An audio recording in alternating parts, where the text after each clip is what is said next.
Dick the Freelancer, a near-future advertising novel by Jason Marks. 0. My name is Dick, I tell the machine. It asks for my password. I'm the Freelancer, I say out loud, carefully, but naturally. It lets me in as a guest. 1. The road is long. It's scary like Cormac's and classic in the desert vanishing perspective, straightness, and steer skull buzzard sort of way. There's a car with a dented license plate, early 80s, non-denominational on the world of cars like GTA, but still very aware of its oldness and genericness and things of which cars are supposed to be aware. The car is not yet a color. I'm not really sure if anything is a color at this point. Everything is rough, but still I watch it weave across the empty highway going seemingly nowhere, except down this road. And then this car passes a cop, motorcycle cop just like the one everyone knows, his lights up, sirens high, and he pulls onto the empty road, dust kicks up in pursuit. There is a man driving the car. He's old, in an old man style, but not really too old, or maybe he's just had a hard life, or at least a weird one. He's got on green glasses, goggles really, like the professor in Futurama. A drop of blood is frozen right beneath his nostril, approaching but not yet cresting the rim of his lip. The red and blue lights fill his rearview mirror, and he surprisingly, rather unsteadily pulls over. License and registration, please. The cop has his head framed in the window, helmet still on, shades mirrored, the whole bit. Oh, that's not a thing you want now, no. Oh no. The oldish, weirdish laboratory man sort of hisses back at the cop. The cop is about to speak, but a flash of light from the trunk makes him turn his head. The oldish man is unmoved. Oh no, that's not a thing you want, the man hisses.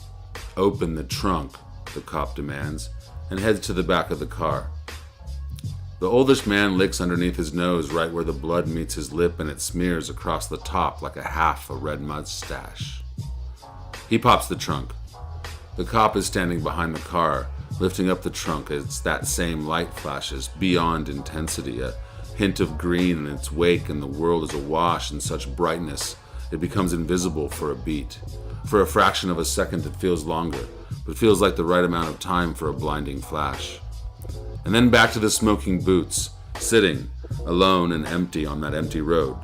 I watch the car driving away, dented license plate, screeching tires, leaving nothing but those smoking boots behind as it heads down the road, deeper into the desert.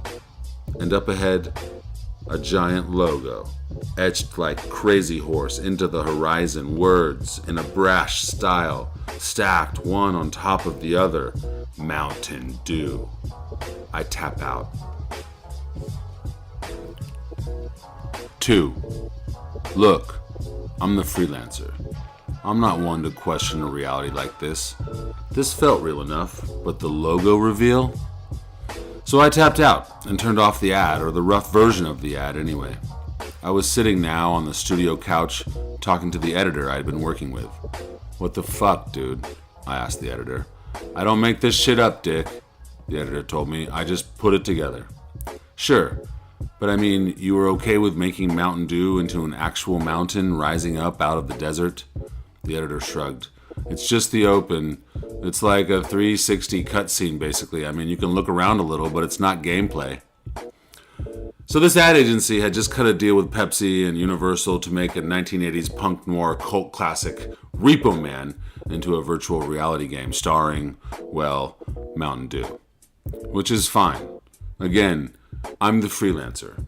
I don't really give a fuck about who buys what from whom or who partners with their techno friends to reinvent gladiator battles as diabetes medicine. Great. Sounds cool if you're into that type of situation. But I still don't think anyone wants to see an actual Mountain Dew mountain in the first 60 seconds of an experience. Even a Mountain Dew experience. Even if it is a cutscene. Even if it is a Dew fan experiencing it. Especially if it's a Dew fan. We're gonna have to fix that shit, right? I told him, more than asked. Yeah, Dick, of course. He motioned to his head and asked me if I wanted to go back in and check out another situation in this experience they'd been working on. Sure, I told him, and tapped back in. 3. I'm in the dirty orange smock of Super Deal Market in the Valley. I'm a teenager, a grocery bagger. I have an earring. A cross in my right ear. What the fuck? I feel like that should be the left ear, right? And a cross? Am I a Striper fan? Some people just don't remember shit, right? Or maybe this is right. Whatever. We're stacking cans of generically labeled food, and I'm with a classic pimple-faced, four-eyed stock boy who has a price gun. I look down at my hands. I've got nothing. And he's just tagging away, can after can, price after price. Chick-chang, chick-chang. He's singing as he does it. Being cool, you'll find, is a state of mind, a refreshing attitude. Things get hot. Cool is all you got. Doing it country cool. Give me that. I quickly ripped the price gun out of his hand. And quit fucking singing. It's fucking annoying. The fucks roll off my tongue with a shrill Teenage Valley twang that makes them feel even more bombastic. I wasn't singing, guy, he says to me with his weaselly face, scrunching up into even more weasel. I opt to price his face. I hit him with a price sticker right over the left lens of his glasses. I'm standing right next to you, and you're fucking singing. Cut it out. I'm not sure I would ever say cut it out, or if that is even a phrase from this time, but it came out naturally in this grocery store with the soft muzak and dull white-yellow light beaming down in a zeta wave flicker. Feeling it. Very well done. Why so tense, guy? He says in a ready-made flinch, prepared for another sticker to the face. Otto, it's the store manager. Otto, you were late again today. He just appeared like right out of the corner of my eye, and I turned to face him, the price gun still cocked in my hand. And normally I don't care about such things, but it's been brought to my attention that you're not paying attention. His owlish, horn-rimmed glasses, a Fred Rogers sweater, and a white button-up. He's flanked by a tall Mexican Snoop Dogg-looking dude who's so out of place in a uniform. It looks like he just stole this off someone out back. Might be jacked him up himself on bath salts power-ups or some shit. You're not paying attention to the way you space these cans, the manager says. And I don't mean to do it, but I notice that I have begun pricing each can chick-chang, and then another. Chick-chang. Many young men at your age in these uncertain times, the owlish manager is continuing. Chick-chang. Otto, he interrupts himself. Are you paying attention now? And I see and feel these tiny vibrations in my chest as this Mexican Snoop-looking dude pokes me and says, in like one of the worst Cheech and Chong fucking lowrider accents I've ever heard, Hey man, he's fucking talking to you. I can ignore it. That's an option. But the other option is better. And I do one more chick-chang and then look up at Owl Man right in the eye, and I invoke the timeless classic and light up the room with the power of the almighty fuck you. Fuck you, I tell him with my shrill teenage tongue. It's the weasel. He's chuckling to himself. I grab him by the straps of his orange smock and throw him into a wall of our imperfectly spaced cans. The cans fly across the linoleum bespeckled tile floor. The Mexi Snoop pulls his fucking gun on me. Jesus, seriously? Okay. Options. I can bum rush him, just run the fuck away, or, and I just go with this third one, I grab a random can off of a shelf and huck it at his face. Success. It smacks him above his right eye, and his head cocks back, and his arms raise as he falls back, firing his gun into those white-yellow zeta lights and exploding them into a hard rain of burning glass falling all around us. I find myself talking out loud now in my own voice. Holy fuck, yes! I look down at the can I nailed him with, now spinning amongst the sparkling shower of light, and realize for the first time that it's, yes, Of course. Well done. Mountain Dew. 4. There was a serious buzz in the room. I was back on the couch, looking over at the editor. And then it happened again. Bzzz. The editor tapped an intercom connection. What is it? We're in the middle of a session right now. Is the Freelancer there? I recognized the voice. It was Kuji, executive assistant to Fang Ho, the creative brains behind this place. Oh yes, the editor said, right here in fact. What's up? Well, when you're done, Fang said he would like to see Dick as soon as possible. Got it. Thank you, Kuji, the editor said, signing off. Fang? I always thought it was Mr. Ho, if you're nasty. I'm not that nasty, I told him, but the truth is we go way back. The editor gave me a look of interest, a cocked eyebrow. Like the beginning back, I told him, like all of this. I waved my arms around. We both laughed. 5. I was sailing above the Ziga agency in a glass tube elevator. Looking down on the lobby, the space felt audacious in New York City. But I mean, fuck it. It was serious and in that way cool. And everything was decorated in, or the theme of was, or I would say, well, everything was fucking video. The walls, sure. Abstracts and worldscapes not yet imagined, and visual tricks that made you think you were looking down on a long hall or walking in an M.C. Escher painting. And yes, people have fallen and broken their bones, 2 legs, an ankle, and a wrist, I believe, or I heard. Whatever. But it was more than just a space full of video walls. It got down to the Kleenex box on the studio kitchen counter and a video wrap of Cupids fucking. There were holograms of Alan Turing, who would talk to you while you washed your hands in the water closet, or WC. It was like all the ridiculousness of the capabilities of a place like this were used to impress the fuck out of clients to get them to make an interactive Turing video sculpture for their brand too, or bathroom. I mean, it works. And in reality, it was pretty fucking cool.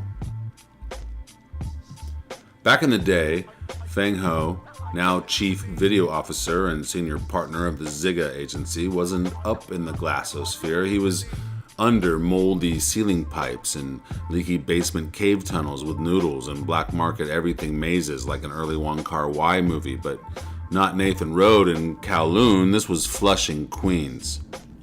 That's where Fang started Fangco, which was the back room of one branch of this maze called the Golden Palace Mall, which was under a restaurant, which was under a luxury apartment building that was definitely different than the luxury you might think that word means, but nonetheless relatively expensive and desired and red and gold and all the real Chinatown feels. Fang, as a 13-year-old, had started his own business inside of his dad's business, selling Tupperware. I mean, that's how Fang told me the first time. My dad is a Tupperware salesman, he said. In fact, Mr. Ho had a mini container empire in Flushing, which expanded to College Point eventually. Fang always told me that his dad could never believe a person could make holes and sell them. It was this huge leap of faith for him, like he was free falling the whole time. This strange business he didn't believe in and yet was real enough to feed his family and more. Just make these holes and people will buy them and fill them with their stuff. You make the nothing, they bring the something. That's what Fang told me his dad always said, or something like that. So in the back of this Golden Palace pipe ceiling basement mall, young Fang took the tiniest corner of the tiniest Tupperware store in the tri-state area to edit videos on his juiced up Chinese bootleg PC with pirated editing software, and he went into business. Video editing for all of people's video needs. It turns out, the people weren't individuals as young Fang first imagined, but they were all the businesses, the ones that occupied the luxury building Mr. Hole sold holes under. The owners, who knew his father and wanted to entertain the little Ho, visited the Tupperware shop like you would attend a lemonade stand on your corner. Except these glasses of lemonade worked. Local Flushing TV hungry for sponsors with content and so outside the circle of media and bullshit that swarms mega corporate money, took a shine to these Golden Palace basement mall videos, ran them basically pro bono, and watched all boats rise. Young Feng became like Flushing's marketing genius and maybe, even more importantly, its mascot. "Mr. Ho," I said, walking into Feng's office. He stepped around his video desk and we gave it the palm slap shoulder chest situation. "Mr. Dick," Feng said in return, and he returned to his desk that I sat in front in a floaty chair. I tried not to be distracted by the random video generator behind him, making abstract images in real time out of everything, emitting light in the room. It's supposed to be ambient, but I mean, come on, right? Fuck. Still, kinda cool. Feng looked 25 years old, though close to double that. He was gregarious in a reserved way, always thoughtful or appearing thoughtful. True on the inside or not, it's still a good look. "So the logo is too big?" Feng asked without asking. "Always," I said. "But you can't be worried about that." He gave me a look from the way back, and I didn't even have to say it, or maybe shouldn't. He always told me his father told him only one thing about business. Oh, and that other thing I mentioned about making nothing before, but this one is less abstract. He who talks first loses. So I talked first, because sometimes you need to lose. I continued leaning in, bringing it close. "I mean, I've been the freelancer in this building too many times without a call from you, sir, without seeing your office la mode à temp. So this time, as I rose in the glass tube out of the edit dungeon and up into the fissure, into this beating heart of media up here where the light refreshes you, I realized..." I leaned back in my floaty chair and smiled at Feng. "Nah, man," I said. "When you called, I just figured something was up." "It is," he said. He looked at me for a second, and I was trying to read him, but I couldn't get a handle on exactly where he was coming from. Sad, maybe? Seething? Or just empty? "So, I can guess you and your father-in-law aren't getting along and you're suddenly convinced he might actually be a robot." Jacob Ziga was the owner of this place, the Ziga Agency. Feng Ho was bought out years ago. That makes Feng his partner and his son-in-law. I was trying to loosen him up, keep talking to keep losing. "Yes, kind of that, yes," he said slowly, staring at a 3D video sculpture of a Rubik's Cube solving and unsolving itself above his desk. I knew it. God damn, the old man is a robot. I slapped his desk a couple times to give it all emphasis. "It's not Jacob, Dick. It's my wife." The buzz happened again. I looked around, bewildered, but Feng was unfazed. "Hello, Kuji. What's up?" Feng spoke into the air. "Good afternoon, Mr. Ho." I could hear Kuji's voice fill the room. "It seems that a representative from Mashable would like to speak to you, and BuzzFeed is also on the line. Also, IGN and Twitch have left messages." "Got it. Tell them I'm in a meeting." "I will, and Mr. Ho, I just want you to know I've never seen it." "Thank you, Kuji. Good to know." Feng looked over at me. "It's out now. It was only a matter of time." "What is it, dude?" I asked, knowing he was about to tell me anyway. "Zero. She's in a VR sex tape. Well, it's more of a game, I guess. You can play it. Play her," he said, trailing off.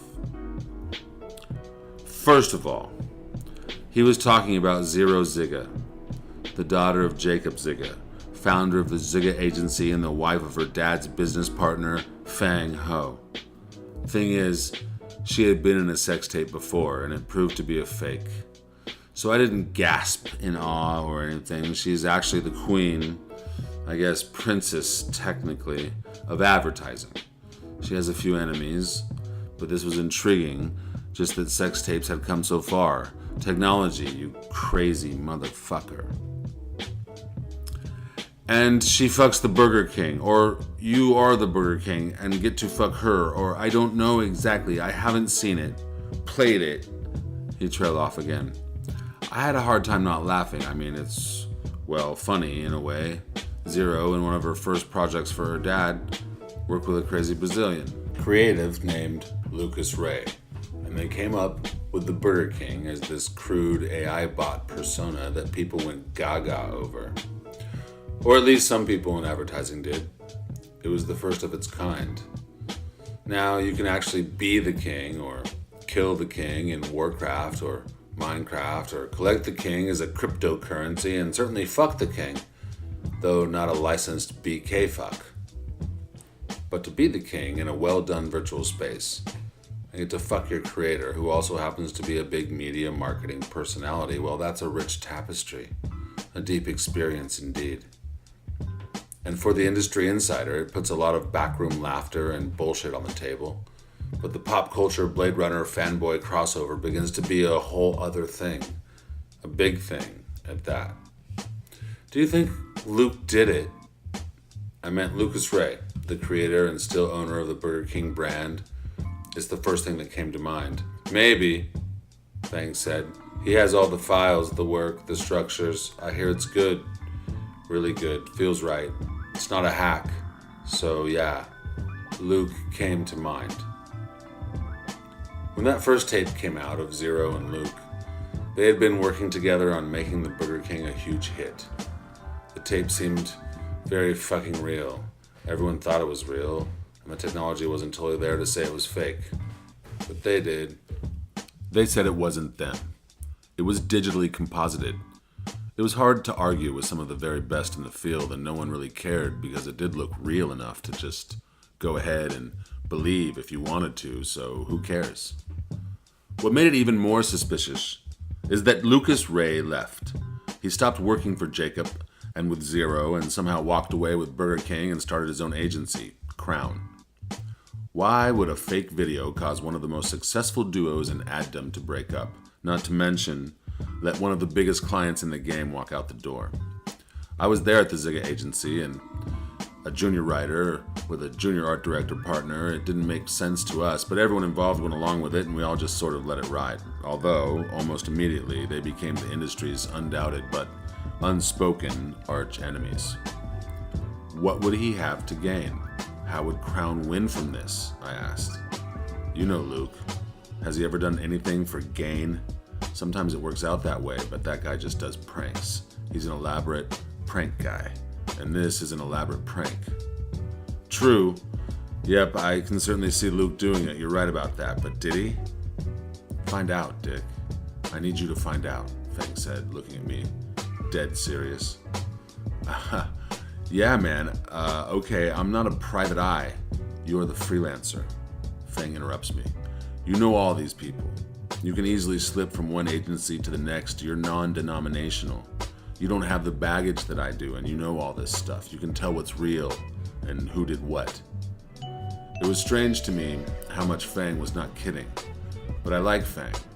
When Lucas Ray left, Jacob almost immediately reached out to this video whiz kid from Flushing and bought his company, made him a solid part of the Zigga agency, and we did a lot of work together, made a lot of videos, projections, holograms, and I guess now 3D worlds together, although he doesn't do that so much anymore. So we're old friends. That's not easy to come by. You only get a few. So you want me to go talk to Luke, stop by Crown and see what the fuck is going on? I asked with a big smile on my face, having fun with this whole situation, although I knew Fang was not. Yes, I do, Fang said, and I can pay you. Aw, man, come on, it's not like that. It is for this. I'll have Kuji draw something up. Man, Fang, dude, this is not... And you're going to need this, he said, holding out a chip in his hand for me to take. It was unmarked, but I knew what it was. Take it, he said. How else will you know? So I took Zero's sex tape from Fang and realized I had to watch it, play it, tap into it. 6. First, I had to head over to Crown and see Lucas Ray. And before that, or I guess maybe because it was on the way, I needed to see my old partner. She knew Luke and Fang and Zero, and she was way smarter than me. She might have a few words of advice before I go charging into Lucas Ray's office, the president and founder and creative chief of Crown, and accuse him of making a sex tape once again. Or maybe I just wanted an excuse to see her, another old friend. I got on the ferry from the east side of Manhattan to take to the Navy Yard in Brooklyn. Like most major cities, the Navy Yard was no longer waterfront property owned by the government, but a land rush for contractors and movie studios, independent manufacturers, and urban weed farmers. And if you were super fucking smart and got in early enough and wrangled enough of the right people, you got yourself a giant warehouse space to start a non-profit marketing agency that helped the world be a better place and cost you, in the end, nothing. The latter would be my partner from the early days at Zigga, Sophia Rule, who went on to do just that. She's a baller. She took the business and figured out a way to make it do what she wanted, which was essentially just fucking help people, and all earnestly and shit too. Yeah, I know. Borderline annoying. I would say, as a freelancer, I am almost exactly the opposite of that, which is, I have to admit, also annoying. I did know my way around the ferry from an earlier commute, before they shut the L down and Williamsburg hordes crammed the ferry like Syrian refugees. Too soon? Fuck. Yeah, too soon. Try again. They crammed the ferries like rats escaping the subway during a flood. But the L is back now. Williamsburg is annoying again, and you can actually take the ferry. And if you know what you're doing, and it's a nice day, you scramble to the top first and get along the rail on the Manhattan side, and watch the sunset behind the skyline and ancient smokestacks of Con Ed between the Empire and One World, gliding along the East River, under the bridges, over the tunnels, taking the oldest form of transportation and cutting right through all the technologies that came after. And you get up there on the railing, scooching forward, closer to the front by the captain's bridge so people don't mess with your moment. And you just look out at all that world city splendor and, well, think, how can Sophia help me? She's smart, but is she gonna know or care anything about this sex tape? We were all friends once. Sophia and I were partners who just got started working for the Zigga agency, and mainly for a crazy Brazilian creative who already had a reputation before he even started working for Jacob Zigga. That, of course, would be Lucas. He was also partnered with Jacob's daughter, Zero, who had really just started working there when the first sex tape of the two of them came out, and everyone sort of freaked out. They denied it. They said it was fake. Some tests were run on it, and it was determined to be a fake. But man, for the time, it sure looked real. And memes were made and spread, and all the sleazy, gossipy ad blogs got involved, and some of the legit ones as well. There was even an article in the New York Times and a mention in the WSJ, and I guess once everyone in the industry, and quite a few outside of it, had seen these two partners having real and quite hardcore sex together, it sort of ended the relationship. We were there, Sophia and I, and she'll remember all this too, maybe differently. If breaking up as partners after a sex tape wasn't strange, then letting Lucas Ray leave with the prized client, Burger King, certainly was. That seemed to really sever ties between all parties quickly, but no one sued or anything. It was all agreed and done. We kept our heads down, Sophia and I, and just did good work. Soon after, Jacob buys Fangco from one Fang Ho in Flushing, Queens, and promises to move him into a giant glass megastructure he's building near the United Nations. Fang takes the money, folds Fangco, joins the Zigga agency as chief video officer, and Sophia and I start working with him right away. And Zero became his partner, and then his lover, and we all became friends, and we made really cool work together. Sophia would know all of this and could help me put this in context. Sure, Luke and Zero are creative enemies, and everyone has seen them have sex or not have sex really, or whatever. And Fang, although never the jealous type or outwardly competitive, should have an emotional stake in there somewhere. Would Luke try to fuck with Fang for some reason? Is there a professional agenda, personal vendetta, or an outside force maybe just going for it for fun? There are a lot of pissed off editors and videographers and actors that were used against their will, so to speak. But they might have one piece, but can't put together a whole production at this level and budget. It's a lot of work to make an interactive experience people can literally put themselves into. And you have to really want to fuck with somebody to undertake it. Time, money, there are only a few human emotions that make us give up those things. The ferry bumped into the dock and jolted me out of my past. I ran down the stairs and off of the new landing at the Navy Yard. It was so populated and shoppy at this point. It should have another mall-like name, Vintage Fair or Westgate Center, and I was absolutely certain it did, but everyone that I know called it the Navy Yard. I wasn't sure I'd accomplished much other than a summary on that ferry ride, but I was also absolutely certain that Sophia would know what the fuck to do. 7. Lucas Ray did not do it, Sophia said. That's dumb. She already knew about Zero's new sex tape, so I didn't have to explain much. We were walking through the Navy Yard.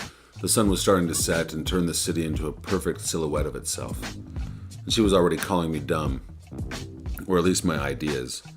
Okay, I sort of laughed. I mean, doesn't he make the most sense? He and Zero, Fang? How petty do you think people are? Sophia asked, looking at me with her solid and endless brown eyes. She's so fucking cool. Or that's what I was thinking right then. Trick question? I don't do trick questions, Dick. Pretty fucking petty, the most petty, motherfucking Tom Petty. People are Tom Petty. That's how petty. She laughed. I was relieved. Okay, Dick, people are Tom Petty. Sophia looked at me again and said more serious this time. I still don't think Luke did it, or had it done, or was anywhere near it. There were pigeons flying with LED lights on them. They were up above the Navy Yard making patterns, doing pigeon stuff, but with tiny lights wrapped around their little bird ankles as if on parole. It was being directed from a giant pigeon boat, docked at the yard. People were cheering across from a row of bleachers. Woo! Yeah, I don't like birds. But we stopped to watch for a second. I looked at Sophia as she looked up at the lit up pigeons, the way she was taking everything in, not just looking, sort of feeling it, thinking it, seeing it for what it is and what it isn't, all in an instant and all just in her being really special. This person. They can't sleep! They can't sleep! A woman was standing in front of us. She had a stuffed bloody pigeon in her hair and was holding a sign that read, "Your art is murder." Huh, sweet. She continued, "They don't naturally fly at dusk. It throws off their whole system. They get lost. They die. You're killing them just by watching." Good. I hate birds, I told her, and it's true. I believe they are ancient evil. Because they could fly, they never developed compassion as a means of survival. They are just too cold. The way their heads bob, the emptiness of their eyes. They are just creatures like us, and we're torturing them for our pleasure. The woman basically spat the last sentence in my face. Sophia spoke up, looked at the lady calmly, and said rather flatly, "There are some human beings in a park 2 blocks up. They're pretty hungry. Maybe you could spend some of the time and money you spent on your sign and this," she pointed to the bloody stuffed pigeon in her hair, "and get them something to eat." The woman stopped for a moment, frozen in a protest vortex, a hierarchy of help, a compassion-anxiety attack. I guess perhaps those ancient evil birds would never have a problem like this. Sophia said softly and kindly to the woman, "After those human creatures have full bellies, we'll take care of these guys next, huh?" She pointed up to the birds who were making 3 floating light diamonds in the air, but some kept roaming off, so they were like ephemeral diamonds, not quite diamonds, shape-shifting in the dusk sky above the bustling Navy Yard. The woman smiled a bit and said, well, sort of mumbled, "Thank you," and walked off with a renewed spirit. Jesus. This Sophia chick is a bit too much. "Hey, I have this spot, couple blocks. It's kind of a secret, but not really at all. Just let me think it is, okay?" Of course, I said, which I probably would have said to anything she had said at that time. It's the best spot in the city to watch the sun go down, she told me, looking right at me. I believe you, I said, and I did. 8. Sophia and I were in love at one point, of course. It was those early days at Zigga. We were partners. We started to become more, not because we were like crazy hot for each other or just needed to satisfy some boy-girl creative partner late night work session urges. We just started to really like each other, to make each other laugh, to help each other out with work or even just life shit, whatever.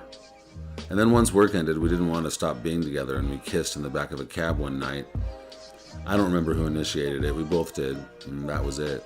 We were inseparable after that. Working, kissing, talking, fucking, dancing. Before the party, after the party, the whole time really, and hanging out with our bosses at the time, Zero and Fang. We had a lot of fun. Neither of us had anyone else or thought about anyone else. It seemed like maybe they were all just Truman Show actors allowing us to have the world to ourselves. It was just each other then, and now we don't even have that. So we climbed up to the crow's nest in the pirate ship park on the Dumbo waterfront. Most of the kids had cleared out as it was getting dark. Nannies and stay-at-home dads were wrangling the last stragglers and carting them off to their Range Rovers parked up 2 blocks on Front Street. And Sophia was right, it was sort of secret, left behind by the kids, unrecognized by the adults. It gets a few minutes each day where it disappears from our collective minds and becomes a personal world for anyone who can see through the collective, who can spot the existence of a space outside reality that others aren't prepared to see. The metal rails encircled us, the Jolly Roger whipping the wind a bit and beaming down his bony smile. The crow's nest was meant for children, so it kept us close, an oversized feeling as we looked out over the Manhattan and Brooklyn bridges, the financial district, outlined by the purple sun against their dark, dense, square masses. So close to the water's edge, it felt as if the East River rose an inch, it would wipe out all the servers in those algorithmic basements, crunching risk into formulas and assigning value to valueless things that are only a packet of security in an insecure world. The financial district, is that right? Probably not, now that currency is anything that can't be reproduced in the age of mechanical reproduction. I have to get out of here, Sophia said, out towards the city. New York? Sure, yes, geographically yes, but more than that, you know. She looked over at me. The industry, the work, the fucking clients, all these people. Is this the thing? Is this it? I started to laugh a little bit. We had this conversation before, in one form or another, and it's not that I thought she was being funny. I knew she was dead serious, but I wasn't laughing at her statement. I was laughing at the absurdity of what she was saying, the truth of it, the reality. I was laughing in that way that frees yourself from the almost certain doom all around you. Dark, I know, but sometimes that's the way it is. At least that's what I thought she was feeling right then. But you were like the Mother Teresa of advertising. You take all that corporate money, you take a decent chunk of those budgets and do good with it.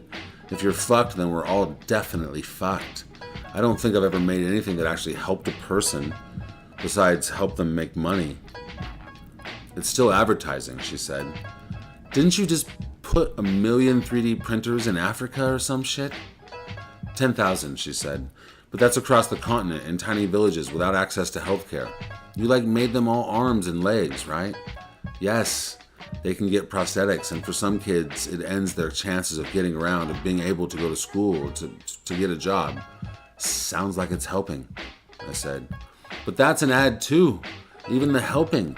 I look around and half of ads all have one-legged kids with prosthetics in them now, living better one step at a time, or always moving forward, or you know all this.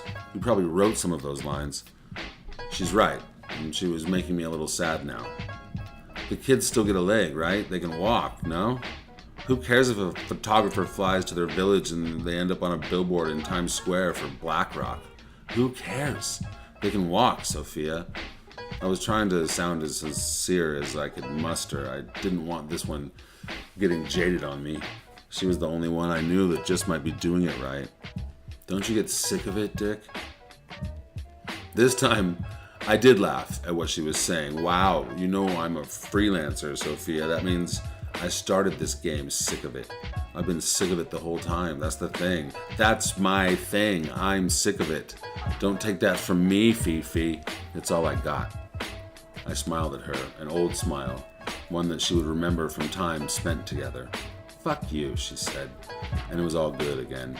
Yes, fuck me for sure, I continued, still trying to get to something with her, something I didn't feel like I had found out yet. So tell me something, Sophia.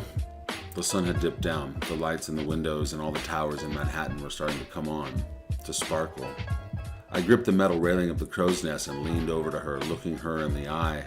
Why don't you really think it was Lucas Ray that made the new sex tape, Burger King, Zero? It adds up. She looks back at me. Because I've seen it. Hey now. Didn't know you were into virtual sex. She ignored me. It's too good. The sex? The tape. The Burger King Zero sex tape is too good. I've never experienced anything like it. I didn't know it was even possible to get there yet. What? It's insane. Lucas Ray, we fucking know him, Dick. Even though he's global creative officer and chairman/dictator of Crown, even with all the Burger King renders and all the computing power that his agency can output, he couldn't have created this. It's way beyond him. Okay. Wow. If it's that good, then it can only be a few people in the world that could pull it off. Who is it? I asked her, feeling a little excited by all this. I have no idea, she said, deadpan, hiding what was beyond, thinking about what she had experienced, but a few levels deeper, a few moves ahead. What would it all mean? She turned away from the city, facing me directly. But you came to me for advice, right? Yeah, I guess I'm that transparent. Not every single day, just this one, she said with a slight smile. So here's my advice. Don't go bursting into Luke's office until you have seen the tape, until you've played it, tapped into it. Okay, sure. Tape first, Dick. It will change how you deal with Luke, she told me. I believed her. She's smarter than me, but I'm smart enough to know that, and sometimes that's all the smart you need. It was dark now in the crow's nest. The purple and orange and red streaming between the buildings were all gone now, leaving only night. I thanked Sophia, and we stood awkwardly and fumbled with our hands for a moment. I held on to her finger, and our hands were suspended, connected between us. I looked at her, and she looked at me, and we threw away the layers that 10 years leaves between you for a couple breaths. And then I let go of her fingers, and our hands fell to our sides. We dropped our heads, looking down at the corrugated playground metal, those crisscrossing stitches raised up for grip, so kids don't slip and hurt themselves when they're up there having fun. 9. I was inside the Burger King once before, but this is way fucking different. This isn't like being inside a mascot looking through eye holes and hearing your own breath echo inside the hollow head. This is I seeing the body electric shit.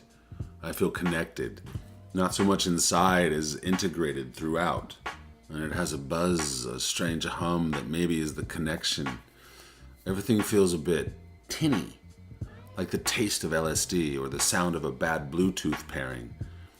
But as I look down at my arms and feel the puffy white cuffs around my wrists and the royal ringage of QSR lineage firm and slightly cold around my electric fingers, I am undoubtedly the motherfucking Burger King himself, seamless in his Nero skin.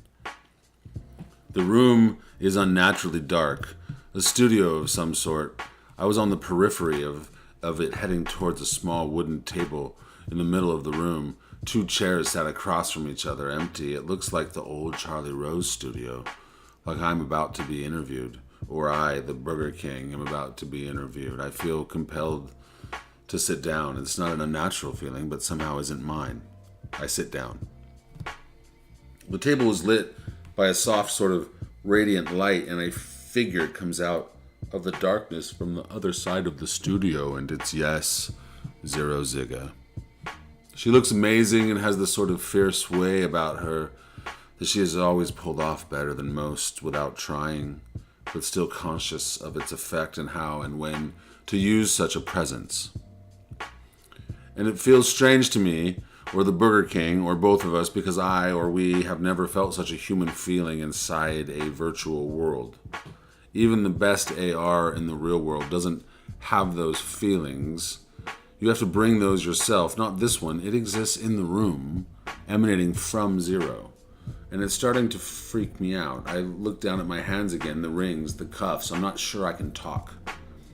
Dick, Zero says, I have to tell you something. And I realize there is something about her hair and her dress. When she bats her eyes at me, she's not being coy at all. She never was. And I hear music that is so familiar, from a thing, from a memory, a feeling. The Kings, perhaps? Dick, Zero tells me. Remember France? Yes, we all do. We were in advertising together. We went to Cannes almost every year. If this were an inside joke on Fang or Zero or Lucas, it wouldn't be strange to mention France or Cannes. But there was something about her approach, the way she came into the room, the sound of her voice, because besides all of the reasons I should remember France, I remember it because of you. So fucking yes, Zero. Of course I remember France. And I look at my cuffs and my rings, and I look right at Zero, and I can't talk. And that music, it's club music. It's French club music, which is probably Finnish EDM from it's from that night. It's from our night, and her fucking hair and her dress, and it's all from that night. And I hear the bustle of people and the pop of a giant bottle of fucking rosé, and I see the darkness start to come to life around that room. In that studio, it becomes tables and rows of fucking advertising people laughing and carrying on like a fin de cyclette. In an end of the world party happening to me right now, dressed as the motherfucking Burger King. And she looked right fucking into me like she always could, and I did my best to stare back at her, to break through the king and be myself for this amazing instant. And she said, you do remember, don't you, Dick? Zero, is that you? I scream out loud. I think it should matter. Are you in here? Are you in this thing, this game? I stand up and put my hands on the table. The noise of the lobby of the Carlton, it is, in Cannes, in France.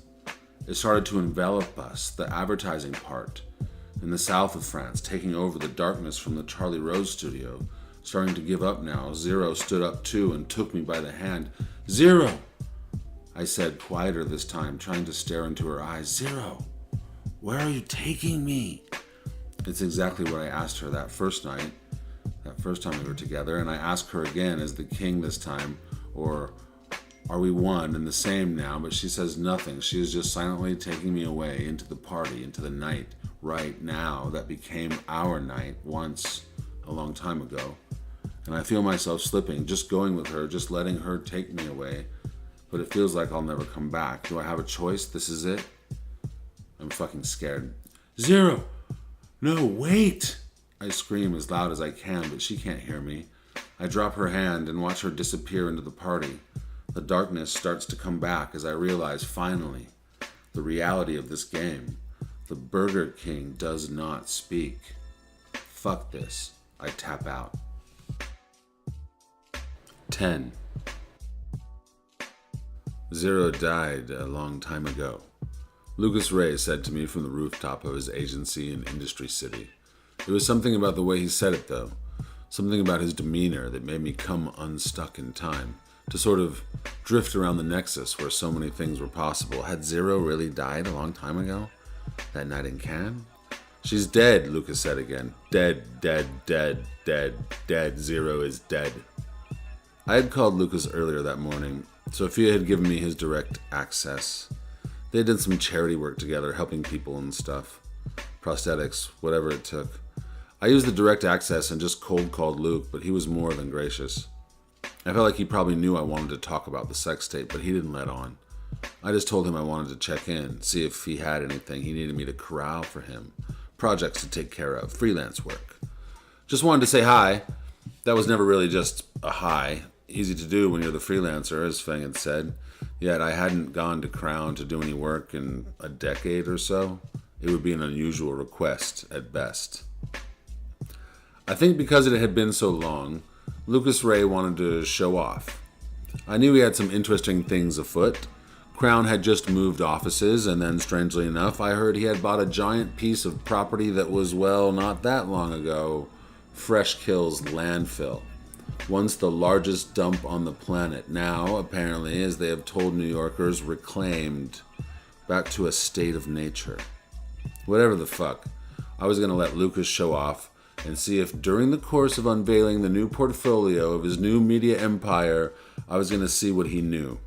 It was all too close not to know something that might help Fang on his search to figure out who created this sex tape situation.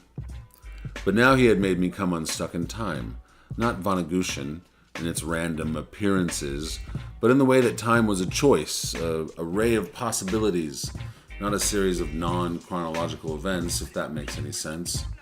Looking down these rays of possibilities, why did Lucas keep saying that? What the fuck? Was Zero dead? Holy jeez, man. Fucking hell. Did you see a fucking ghost, man? Lucas Ray laughed at me. What is wrong with you, man? You are sick or something. Wow. Luke continued to laugh a little. I shook myself back to the rooftop, got back into this time. Standing at a helipad, looking out over Brooklyn, downtown, and up past the Navy Yard and onto Williamsburg, Greenpoint, LIC, and straight out from us, Governor's Island, Lower Manhattan, swinging left, Lady Liberty, and then even further, swinging all the way around the Verrazano Bridge. It grounded me, popped me back into place, and I realized Zero wasn't dead. As I was saying, my friend, for me, for Lucas Ray, Zero Ziga died a long time ago. I don't concern myself with the silly things she does anymore. So very silly!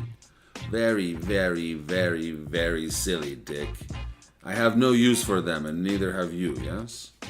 I shrug a little. Lucas looks at me. Oh no, man, don't tell me you've tapped into this sex tape, man. Oh no, man. Oh, man. You are too much. No, man. He is berating me in his jovial, semi-Brazilian-ish bombast. It's good-natured, but also has an edge to it. He seems actually disappointed in me. Why? Why would he care? I wasn't even going to mention this thing, and now he's already called my bluff. Sophia might have given me the right advice, but I wasn't using it well. The experience had shaken me, more than prepared me. I've been working with Feng's people on this Mountain Dew Repo Man experience. I figured I would give him some truth and see how that works for a minute. Lucas shook his head no. I know it, of course, he says. I love the Repo Man. Do not get me wrong, but this is shit. Complete shit. Yeah, sure. Regardless, I was at Zigga working on it, and Feng called me into his office and told me all about this thing and that I had to watch it. I told him with a hint of exasperation. Feng thinks I did it? Lucas asks, turning his head out to sea, windward, lifting his shoulder-length hair in the breeze with a fair amount of natural majesty.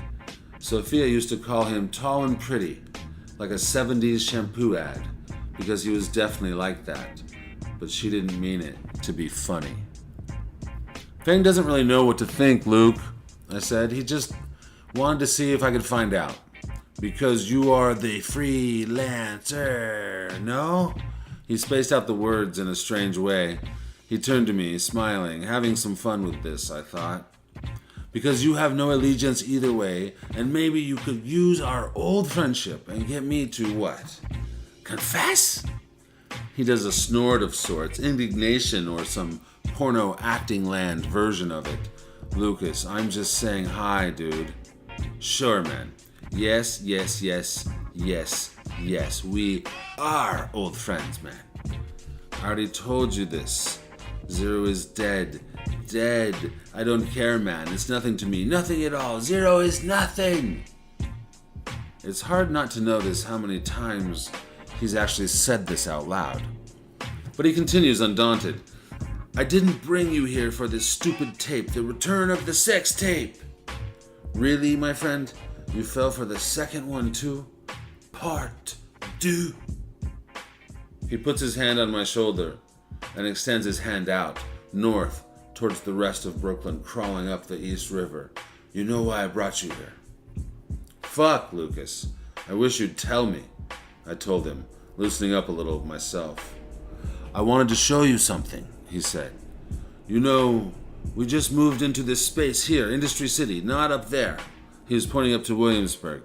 Was I going to move my new media empire into a shitty factory next to Vice for 1 billion times what it's worth? The Titty and Coke magazine that stuck a toe in the DMZ and called itself news was going to price me out of my neighborhood. No fucking way, man. I had to laugh. I felt like he was just getting warmed up. He pointed over a bit. Fucking Bushwick, man. Dick, do not fuck me and tell me it's raining. That whole neighborhood is made out of paper mache, man. Fucking paper. Those buildings were made to fall down on all the poor people who used to live in them. Now it's going to fall on the dumb rich ones. Then they can level the entire thing and start over. Call me when this one happens, yes? Maybe we move there then. Greenpoint is for the toxic Avenger, man, he said. I think referring to the movie and the fact that Greenpoint is built on one of the greatest toxic sites in urban America. And the Navy Yard is for all the fucking art hippies that New York can steal for money. They're stealing from the fucking hippies, man. Come on, please. I mean, fuck the hippies. But I'm not doing Navy Yard art and bullshit for nothing. To shout to the mountaintops, what is that? An echo? He asks himself, holding his hand to his ear. What is that? He whispers it this time. It's nothing, Dick. It's nothing coming from there. Nothing, nothing, nothing, nothing. It reminds me of all the artists back in Sao Paulo, so nothing. I thought you were from Houston, I asked. Many lifetimes, my friend, many lifetimes. He looked whimsical, aloof almost, but no one really believed that. He was from Texas. His parents were big energy executives doing some Brazilian energy trading, I guess. The word is that Lucas had only been to Brazil for an award show in Rio like 5 years ago. Okay, Luke, I'll bite. Why Industry City? The edge of Brooklyn, the old docks. Because it's new. Because it doesn't reek of the old world bullshit, trying to make everything old new again. Fuck that man. He started to caress the side of a utility shed that was built on the roof. It had a greenish stucco-like texture to it. This is made of cinnamon, he said. Galvanized cinnamon and seaweed at the exact right temperature, my friend. It becomes a building, and it tastes like motherfucking cinnamon and seaweed. Like fucking cinnamon fish food. Dick, the building tastes like fish food. Taste it, Dick. Taste it, man. Ah, man. Come on, man. He's yelling at me now.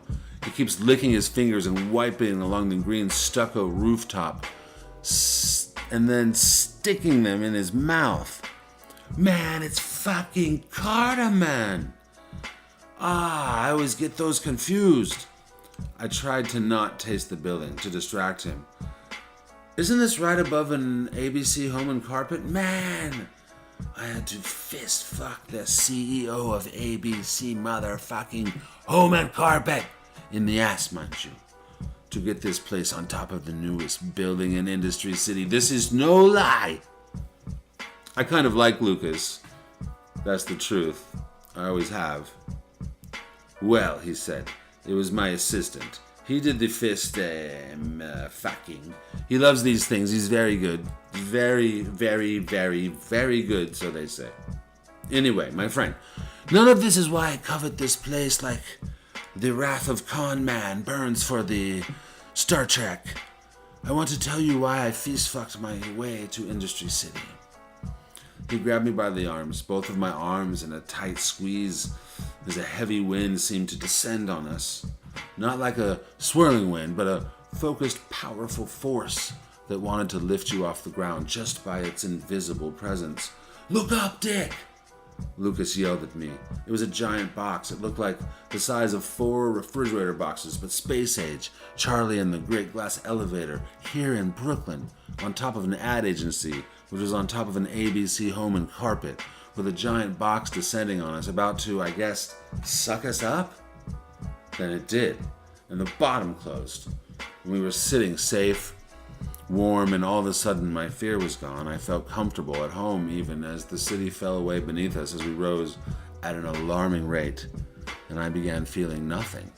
We zoomed out over the water, ships and bridges, and Lady Liberty herself gave us a wink as we flew over. "Dude, Lucas," I said, looking over across from him, feeling like we were in a stagecoach from the Jetsons. "Where the fuck are we going?" "Shaolin, my friend." Lucas was showing off now, just as I thought, and maybe as Sophia wanted me to do, or see, or something. I felt like I had made the right decision suddenly. "I fucking hate virtual everything," Lucas said, still soaring in a box on a viciously direct path to Staten Island. "I'm done. This is why I haven't seen the sex tape, or why I didn't make the sex tape, or fucking care, my friend, because I don't make that shit anymore. Shit," he said. "It's all complete shit." "You haven't seen the tape?" I asked. "No, my friend. Not 1 second of my time have I spent on these things. Not even for a few virtual seconds of time with a woman. Maybe, my friend, maybe the only woman I have ever loved. Ever, ever, ever, ever, ever." Of course he loved Zero. Maybe we all did, and that was why this was all so jacked up right now. "So what are you going to show me in Shaolin that I've somehow been missing at every other studio and agency and vendor in town?" I was just trying to get to something at this point. It quickly felt a little more like kidnapping and a little less like showing off. Yes, my friend, my very smart friend.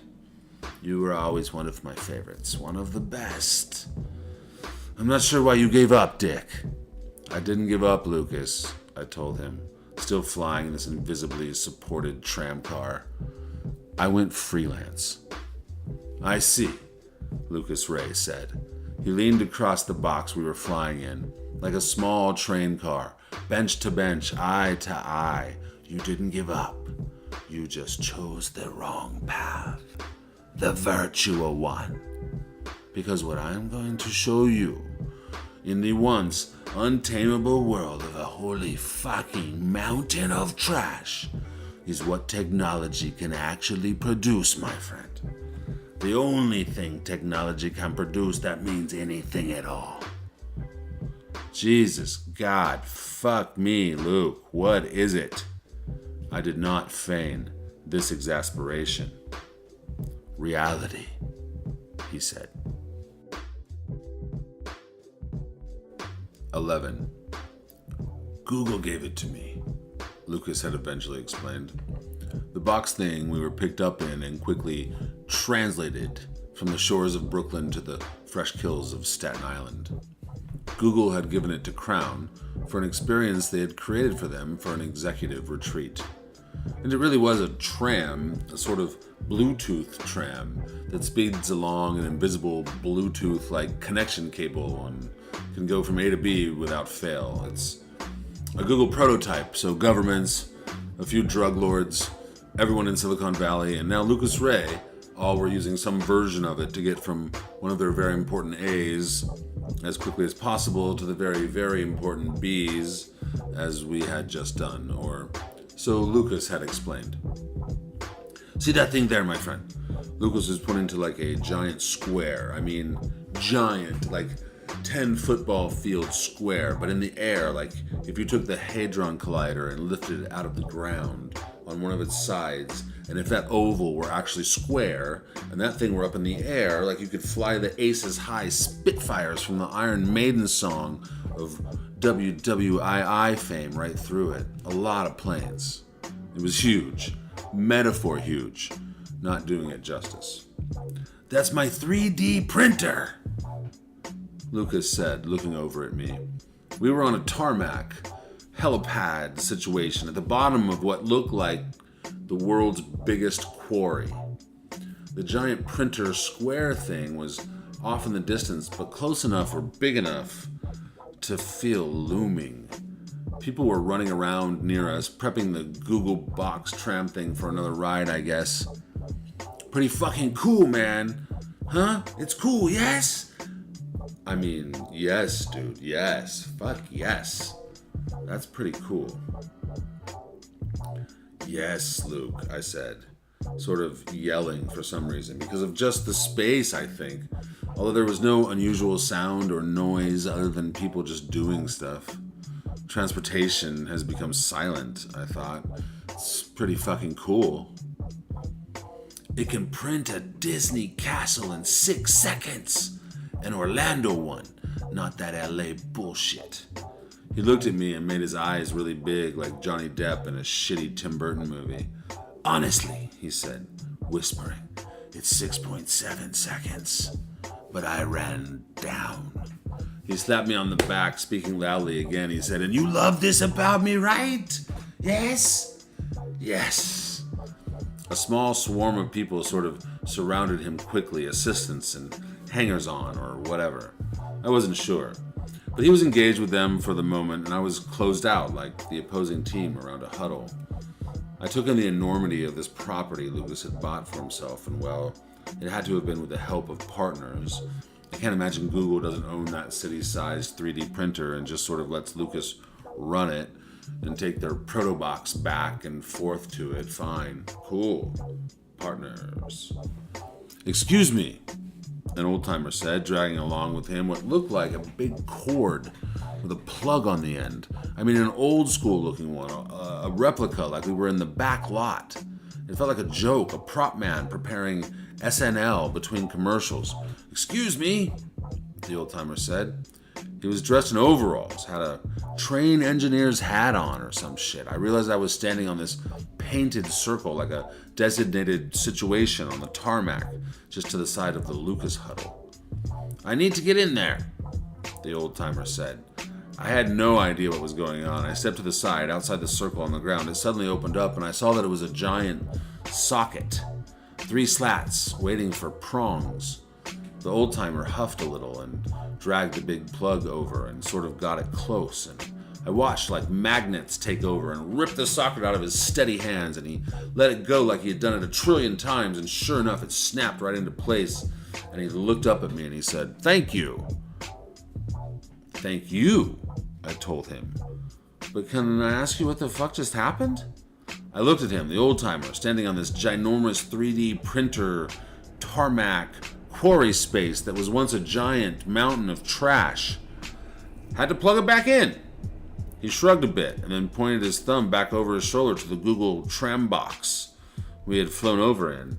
And indeed, the cord went back towards and disappeared into a circle, much like this one, right next to the box landing area. Cool? I asked, I think, just sort of perplexed by the situation. "You always have to plug it back in," the old-timer said, adjusting his engineer's hat. "That never stops. Don't matter the contraption." Huh?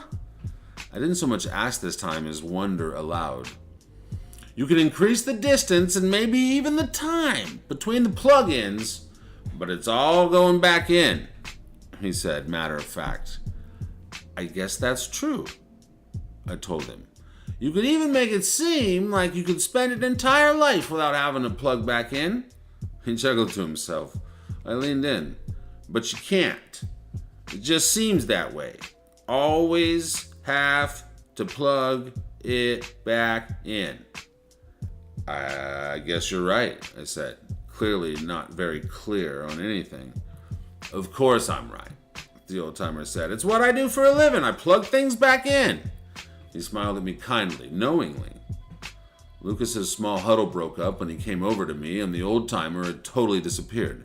But the plug was sitting, silently, plugged into the tarmac so the Google tram box could fly again. "Let's fucking do this," Lucas said to me. "I have things for you to see." He grabbed me by both arms, almost lifting me into the air, maybe, actually, like my tiptoes were barely on the ground. "It's going to be awesome," he said. 12. There was a giant wall before us. It rose out of the newly eco-minted Fresh Kills landfill earth, and instead of a quarry wall, we were actually standing before this Truman Show end-of-the-world type wall. It was big.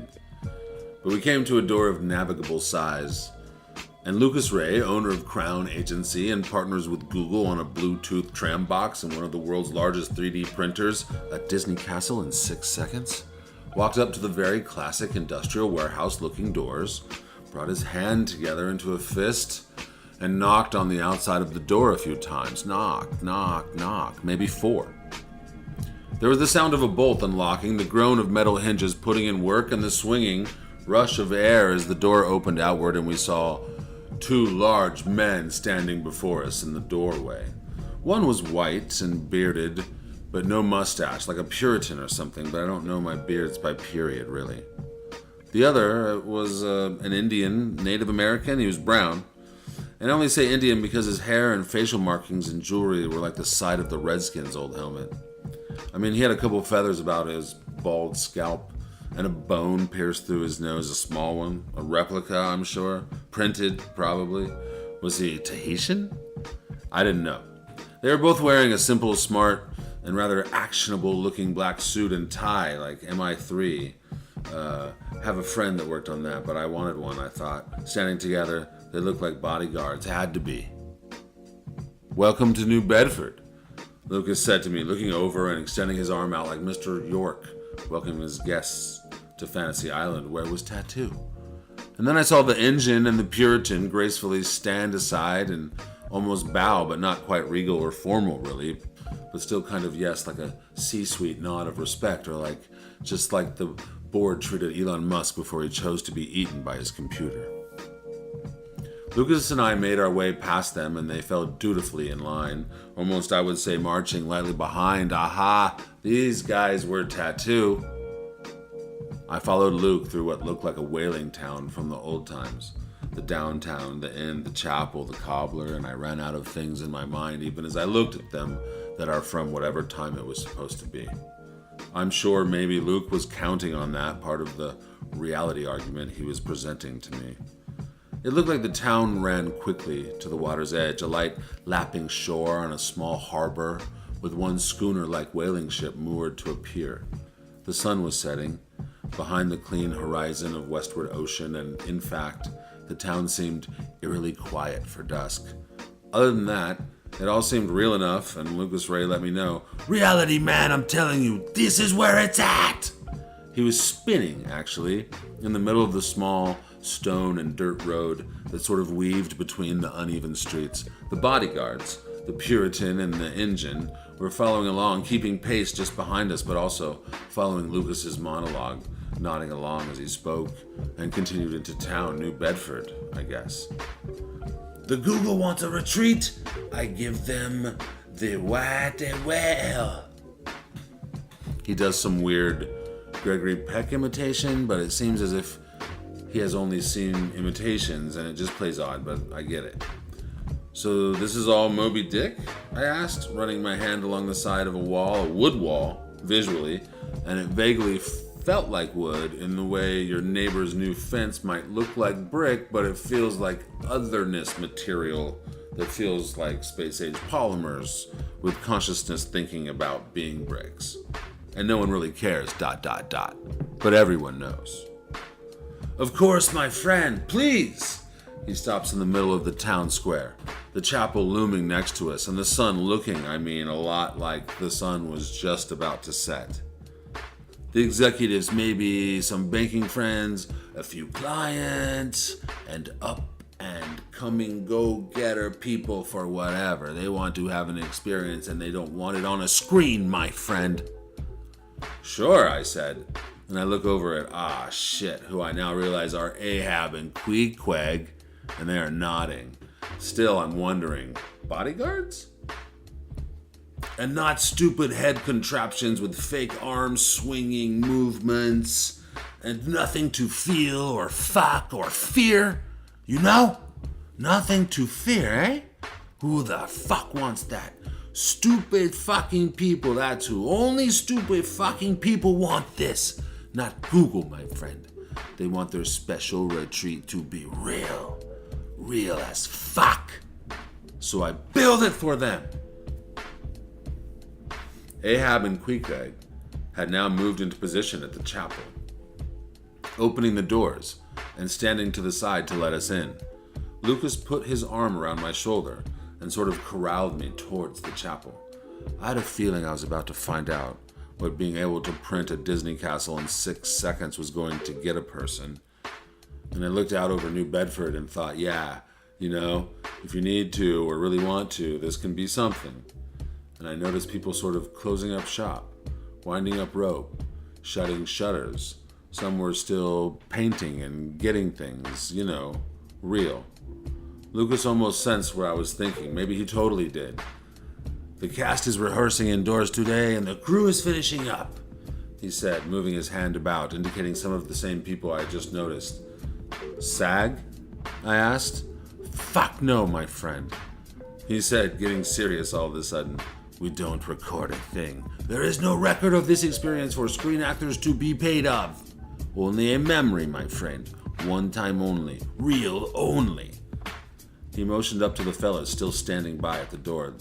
These aren't even performers, he said, giving me a wink. They're security. These motherfuckers. I knew it. Bodyguards. Tomorrow is the final test on the whale itself. Big day. And he looked out to sea. But I can tell you this, Captain. He was getting weird again. It's out there. He choked a little. He put his arm around my back and neck, sort of, and we started up the steps to the chapel. He's pretty funny, actually, I was thinking. So then, what is Google's white whale? Information? Democracy? Robots? I asked, as Queequeg and Ahab, now confirmed as actor/bodyguards, motioned for us to enter. Oh, please. You don't know the answer yet? Information? He made a spitting sound. These things are already taken care of. He hesitated and looked out to sea towards the setting sun. There is only one white whale left, my dear friend, Luke said, looking back and nodding for me to go in the chapel before him. Fuck you, I thought, and I meant fuck me. I had already known the answer. He did too. He was setting me up for it. Reality, said Lucas Ray, and we all went inside the chapel, and the doors closed behind us. 13. You know what a trend is, my friend? Lucas asked me from the pulpit. He has literally made his way to the dais, to show us around, but somehow he's now preaching to us in the pews, me on the left side and Ahab and Queequeg on the right, like the opposite sides of the family at a wedding. A trend is a reality that didn't last very long, he said, spreading his arms as if to say, and look at me now. Like money, he says. Or say it with me, my friends. No one said a word. We continued to respect the sanctity of the space here in these wood-like, printable pews. Thank God these New Englanders were a simple lot and we weren't in the printable Sistine Chapel. This was like wood benches, a wood pulpit, 4 windows and a dream, and a spire and a dream. Advertising. Ha! He bellows. Can't last too much longer, can it?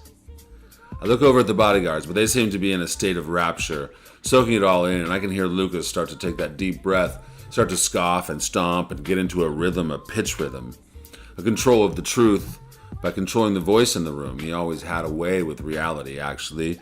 More of the persuasive kind, the kind you don't necessarily believe, but it picks you up. It's got you in its sway, and while it's happening, while you are rocking in the cradle on the highest branch, who cares? Who wants consumers anymore, my friend? They're like democracy. A pretty good idea, and a decent start to things, but really, in the end, this isn't a thing you want, eh? So fuck the consumer.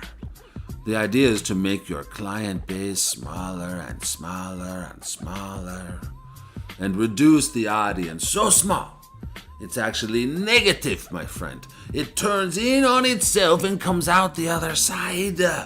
You sell the client to themselves. There is no consumer. This is all they've wanted the whole time, no? Hey, Freelancer? What do you think of this? Ahab and Queequeg turned their heads across the aisle and stared at me.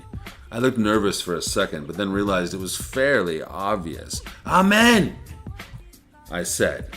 The boys seemed satisfied, and Lucas Ray continued. Consumers are over, my friend. Lucas looked at me.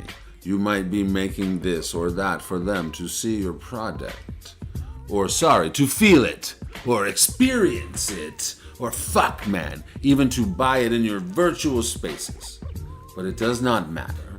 When someone makes a product, they already know how many they're going to sell before they ever even print it.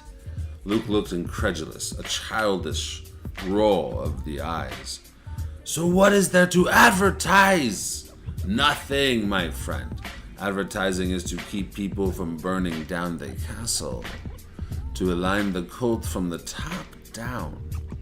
He made a gesture like rain trickling down on the itsy-bitsy spider. I glanced over at Ahab and Queequeg, and it looked like they were about to applaud, but stayed within themselves. Nice. And what I do is say, fuck your people and all your products. All you need to do is align the castles where they fucking the Medicis, man. Cardinal Richelieu. Advertising not of kings, but for kings. Kings only, baby. We are the great connectors, the ones who bring great ideas to great kings to keep peace in the kingdom. It seemed to be a high point. He continued, You want Moby Dick? If you are a captain of industry, you don't fucking read it, man, or watch it, or even go on a virtual tour of it, or whatever the fuck. Fuck that, my friend. This chapel is my advertising. What you see all around you, it's like the Cardinals' chapel, I said, more like a chant. He froze. Maybe he thought I was insulting him, when really I was sincerely trying to help. I think I was. He came down off the pulpit and sat down next to me, his brown eyes glittery and his wavy long hair starting to stick in places to his forehead where beads of perspiration had gathered during his sermon. It was all to good effect. He whispered, as if only to me, but I still feel like Ahab and Queequeg could hear or were trying to lean in. I built this chapel, this whole city, because at the very beginning of this story, at the very beginning, they go to this chapel, this very chapel that we are sitting in now. I mean, sure, we're sitting in a chapel that's cool, and it's like some space age polymer, but I guess wood is like a wood age polymer or whatever. He's unfazed. They sit and listen to a sermon. All these wailing peoples about to go on their ships, and the sermon is about Jonah and the whale. From the Bible, my friend. And then Moby Dick, is the same whale, no? Yeah, yes, man, totally, I tell him. Stories inside of stories. Because they've all been told. They just repeat. They just say to you, how will I do it different this time? How will it be the same? These are the only questions. The stories are just themselves. He leans back and takes a pause, no longer whispering, just breathing in his chapel air, like maybe he created that too. I tell you all this and show all of this so you can see my passion. Ahab and Queequeg, now back in the game, now standing, seeming to get something ready. Lucas stands as well, looming above me as I sit in his polymer pew. So you can see what I think these screens and these virtual worlds. He makes fucking air quotes. I had not seen those in a minute. I am their sworn enemy. I will tell no more stories in this manner ever. On this I have sworn. Reality only, my friend. There is no virtual form of it. And he sort of waved his hand, as if defeating the bull, as if some ancestral movement from Portugal and the jungles of Brazil and the piping hot oil-gushing lowlands of Houston This gesture has traveled to show a beast had been conquered. Now you know the truth, Lucas Ray tells me, calmer now, wrapping up at the end of the pitch. He gestures for me to stand with him, walk with him. Now you know what is real. I do not make this stupid sex tape with Zero Zigga and the Burger King. I don't make these things anymore for anyone. It's over for me. You see, my friend, yes? Luke looked at me like when we used to party together. He a bit better at it than me, but willing to indulge my efforts. Same with advertising, really. And that's how we were friends. I knew this, Luke. He didn't do it. And I don't know or care to know who did, or to ever see it or play with, or whatever you beasts do in your gardens, my dear friend. He finished laughing. Now, let's go and see the whale. Ahab and Queequeg were in position after the performance, ushering us back out into the town square of New Bedford. But I stopped for a moment, a small hiccup in my step. I heard a faint buzz, a weird hum, like I was too near a radio tower back in the day. What? I tried to listen, but then it was gone. I got back into rhythm, and we went back outside to go see the whale. The white one, I assumed. 14. Lucas Ray's father didn't want him to be a bullfighter when he was growing up, as so many Latin American fathers with strong colonial ties once did. Lucas Ray Sr. wanted Luke to be a bull rider, a professional like he was in Brazil, but better. Mr. Ray wanted his son, Lucas, to ride bulls in America for PBR, Professional Bull Riding, the league that dominated the sport in the U.S. and even had drawn Brazilians into the world's most dangerous sport. They had a natural flair and grace, a rhythm, ritmo, as the riders would discuss. The Brazilians were also known for getting hurt easily, which, when you were riding a 2,000-pound animal with its balls strapped in a leather vise and pulled as tight as possible, injuries are more than common. They are the sport, really. And so, as coincidence or fortune or reality dictated, Lucas Ray Sr. got injured doing the sport he loved. The sport he believed maybe only Americans were truly brave enough to do. It is one thing to stand with a weapon and a red cape that confuses the brilliant beast because it is colorblind, not stupid. But it is the cowboys, the ones that left civilization behind, maybe twice, once in Europe, and then again from extensions of Europe on the east coast of the Americas, and said no, not this either, and kept going. They kept going to a place where the idea came upon these brave men and women who ventured once again past the glories of Western society and formed what would become the most Western of all, and in this place something that had not occurred to the kingdoms and peoples of Europe in centuries, nay, millennia. What if, instead of killing these beasts, we ride them, make them as angry as possible, and strap ourselves to their backs and see how long we shall last, for we shall lose, like Sisyphus and his mighty rock as he digs in for yet another step with his sandal, digging into the dirt, bones aching against the weight that needs for some reason always to get up that hill. These brave Americans decided that squishing their fucking balls as tight as you can and climbing on their backs and holding on, if only for the briefest amount of time, was well beyond any sport of kings from our blessed history. That shit was new, and Lucas Ray Sr. wanted it. But he was hurt early in his brief but brilliant, graceful, slightly flamboyant, semi-professional career in South America. And he never made it to PBR. He did, however, make it to North America. In the other way that brave or smart or just fucking crazy Brazilians make it to Texas besides riding bulls: oil. So this was his shot. His athletic, handsome, and also pretty fucking smart son, Luke.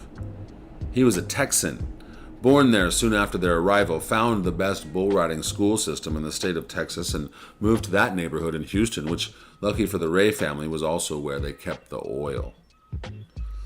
I had picked this story up on many late nights at Zigga back in the day, waiting for an experience render to come through, or just waiting for fucking feedback, knowing something was going to change, and just waiting for what it was so you could handle it quick and get the fuck back out there. So we'd talk sometimes, or Lucas would talk, a lot. The thing about this dream my father had, this American dream, He would start putting his feet up on a meeting table in a screening room or in the kitchen, standing around the bar, wishing there were more than 3 wrinkly oranges and a brown banana in the basket on the bar top. Sure, this is something special, something crazy, something only Americans could have done, could have made up, yeah? Yes, I would say, wondering when the fuck we were going to get out of there. That doesn't mean it's the American dream, But my father, he really believed in your soul, through your heart, through your yearnings, man. You could find this purpose, this thing you were supposed to do.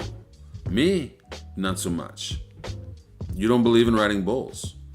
No, man. I was shit hot fucking bull rider, man. Fuck, no. He said, chuckling to himself a little, maybe remembering riding bulls in high school or whatever the fuck. No, my friend.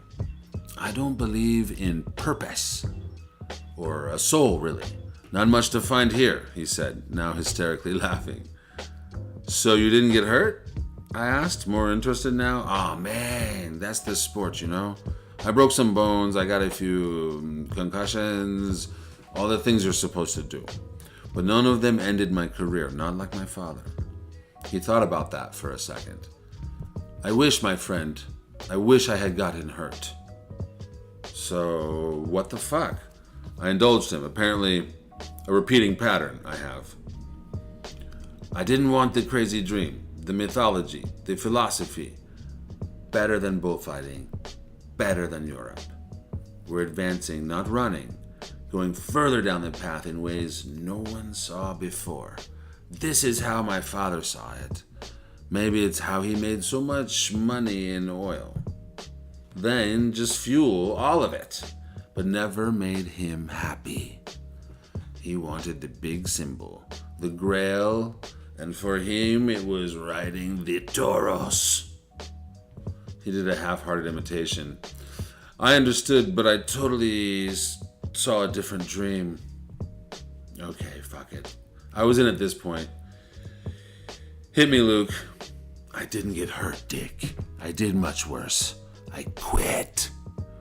I wanted the American dream, where you get to smoke weed on the university quads with smart girls who are very, very, very, very fucking sexy and who wanted to figure some things out together. I wanted to read poetry. I wanted to play the bongos and think about the dumbest, smallest thing as if it could all change the world. How did Belushi end his college career? He became a senator, my friend.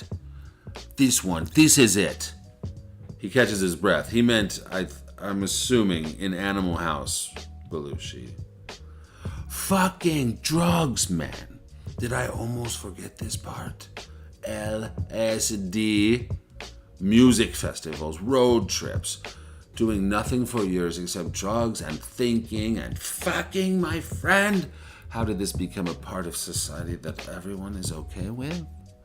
Is there another dream than this one? Why would I ride a fucking angry animal with only a clown, a drunk, mad cowboy fucking clown to protect me? That's not a dream, my friend. That's a nightmare.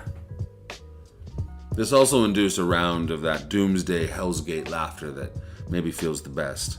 The one where you know you're fucked, but not quite yet, and isn't that a pretty flower over there? And as we sat and waited for clients we might not have liked or trusted to defend the fate of all of our self-centered art fucks in a corporate world, having some genius but mostly total bullshit ideas, Lucas Ray Jr., bull rider, an American dreamer, would always finish this particular story with some version of this ending. Well, man, as my father used to tell me at some point in his life, I believe he grew up on a farm, but this has never been confirmed. Nonetheless, he would say, this is just like the day the pigs ate my little brother. Lucas, Had no idea what that meant. He went on, rallying his team for whatever the client was about to throw at us at 1 a.m. or whatever fucking time it was. Because we are fortunate. Because this dream that I speak of, this lethal, beautiful, brainwash combination of drugs and free time and smart, lazy, thinky people running around these sprawling, exclusive compounds on the edge of town, what does this dreamy, seductive America prepare you for? Ah, yes, I'm speaking to you, my friends, and I see it in your eyes. You all know what it prepares you for, and we all share in its majesty. Advertising. The gesture.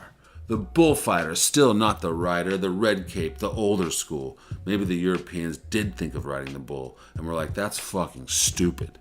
Maybe Lucas Ray Sr. had thought of that too and didn't care, because eventually someone did do it, and in the end, you didn't. This would perhaps end in clapping or the throwing of the last brown banana at Luke Jr., but the feedback from the client would eventually come in, and we would all be super pissed off. This all happened to me in an instant as we walked through the town square and headed to the docks of 3D printed New Bedford to catch our white whale, or see it, or test it, or something. It's funny how things you know so well, things that are already in your mind, don't really take up any time when you relive them. They just are there. You can sort of gulp them and feel them all the same, but outside of time. I was walking with Ahab and Queequeg and hearing that funny rubber polymer sound as we boarded the Pequod, which wouldn't be so weird if it didn't look exactly like old wood. But the ocean looked very, very, very real, and the sun too, and it was all but gone as we looked down at a whaling skiff on the docks next to the Pequod.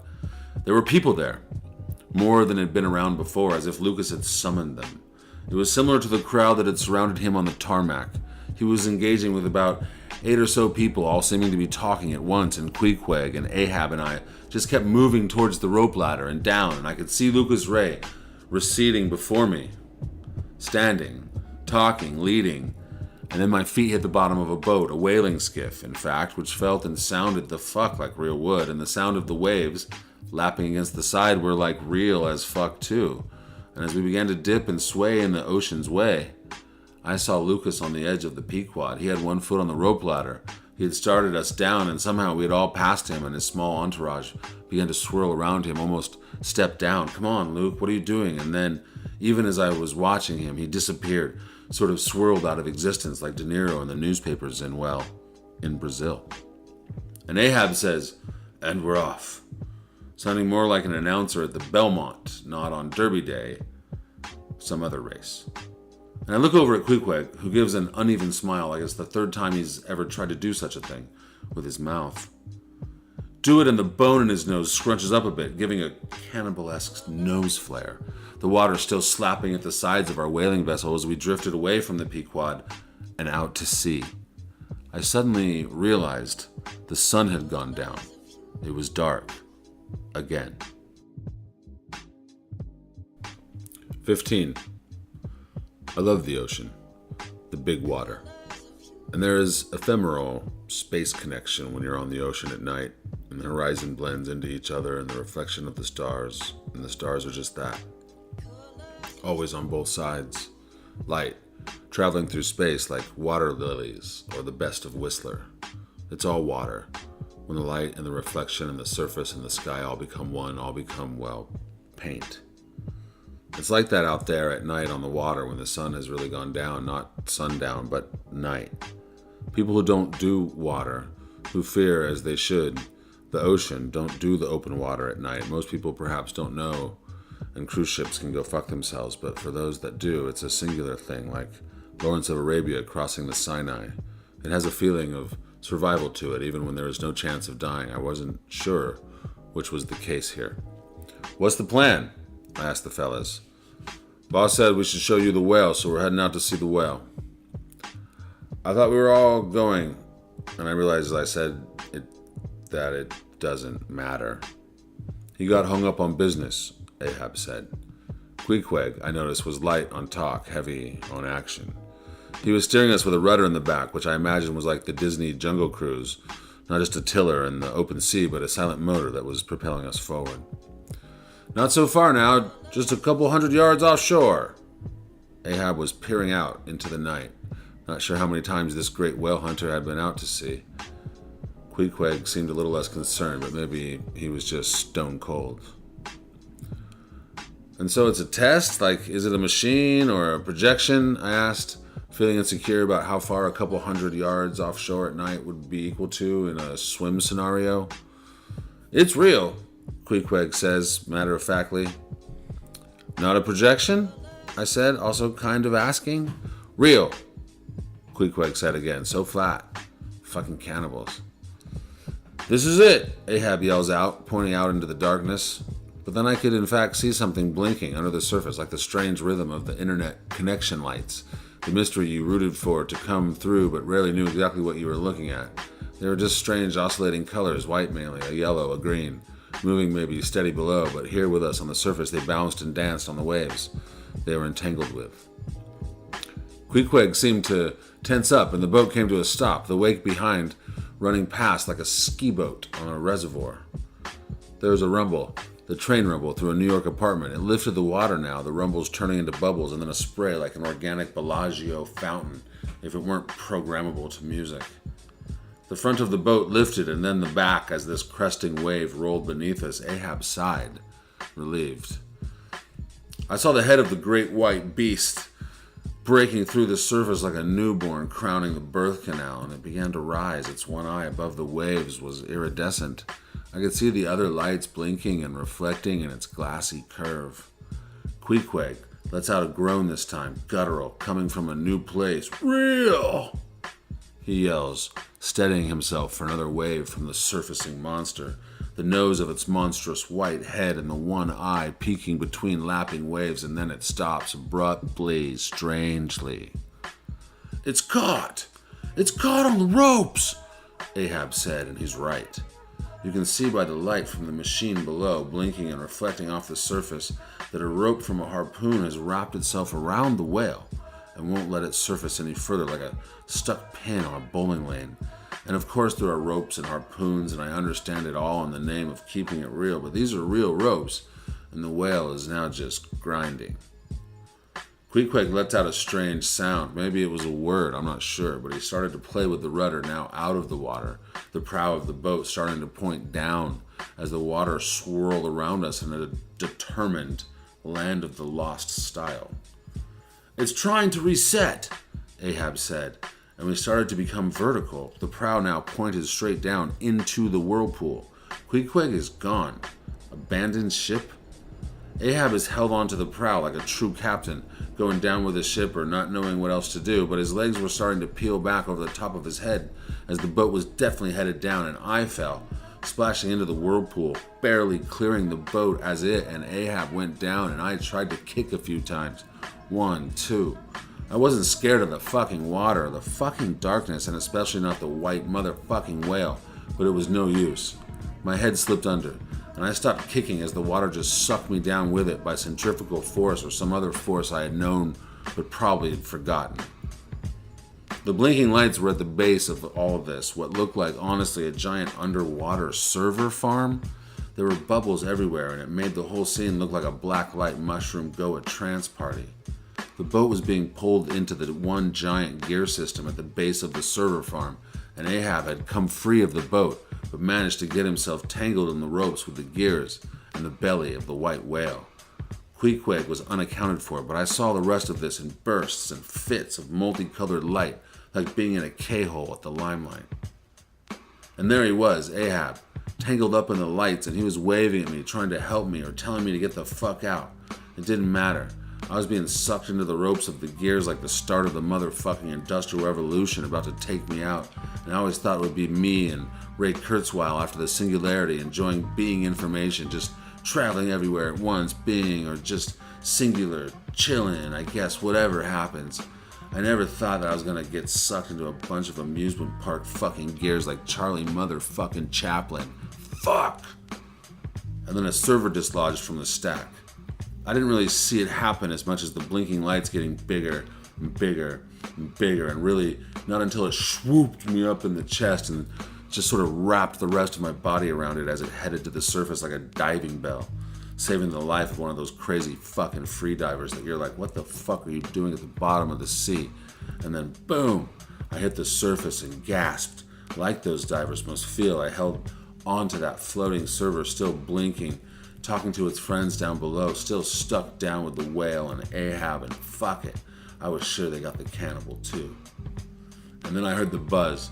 That radio tower, I'm the only one hearing this buzz kind of sound. It's strong now, and it was coming from out at sea.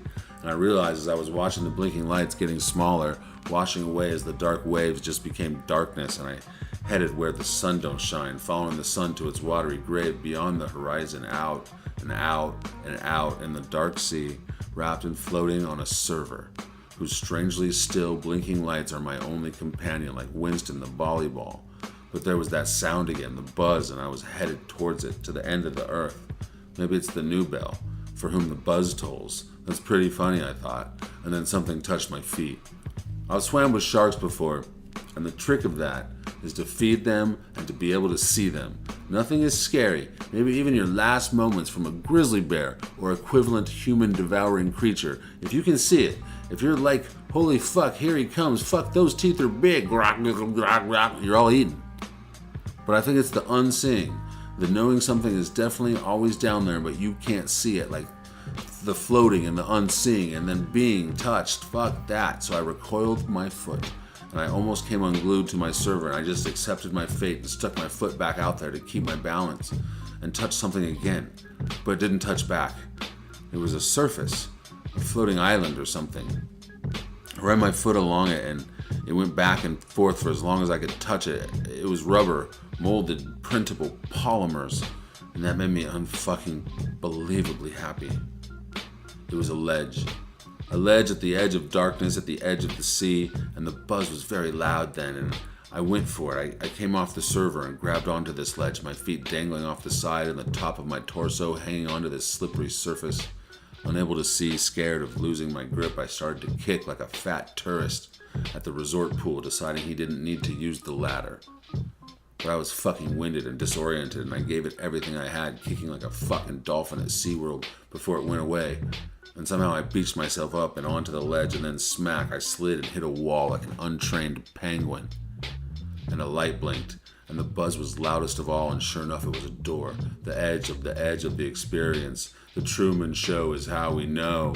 And the crackle of the buzz became clear for a moment, receding and allowing the sounds of a familiar and pleasant voice to come through the fuzz and the darkness that was about to surround me.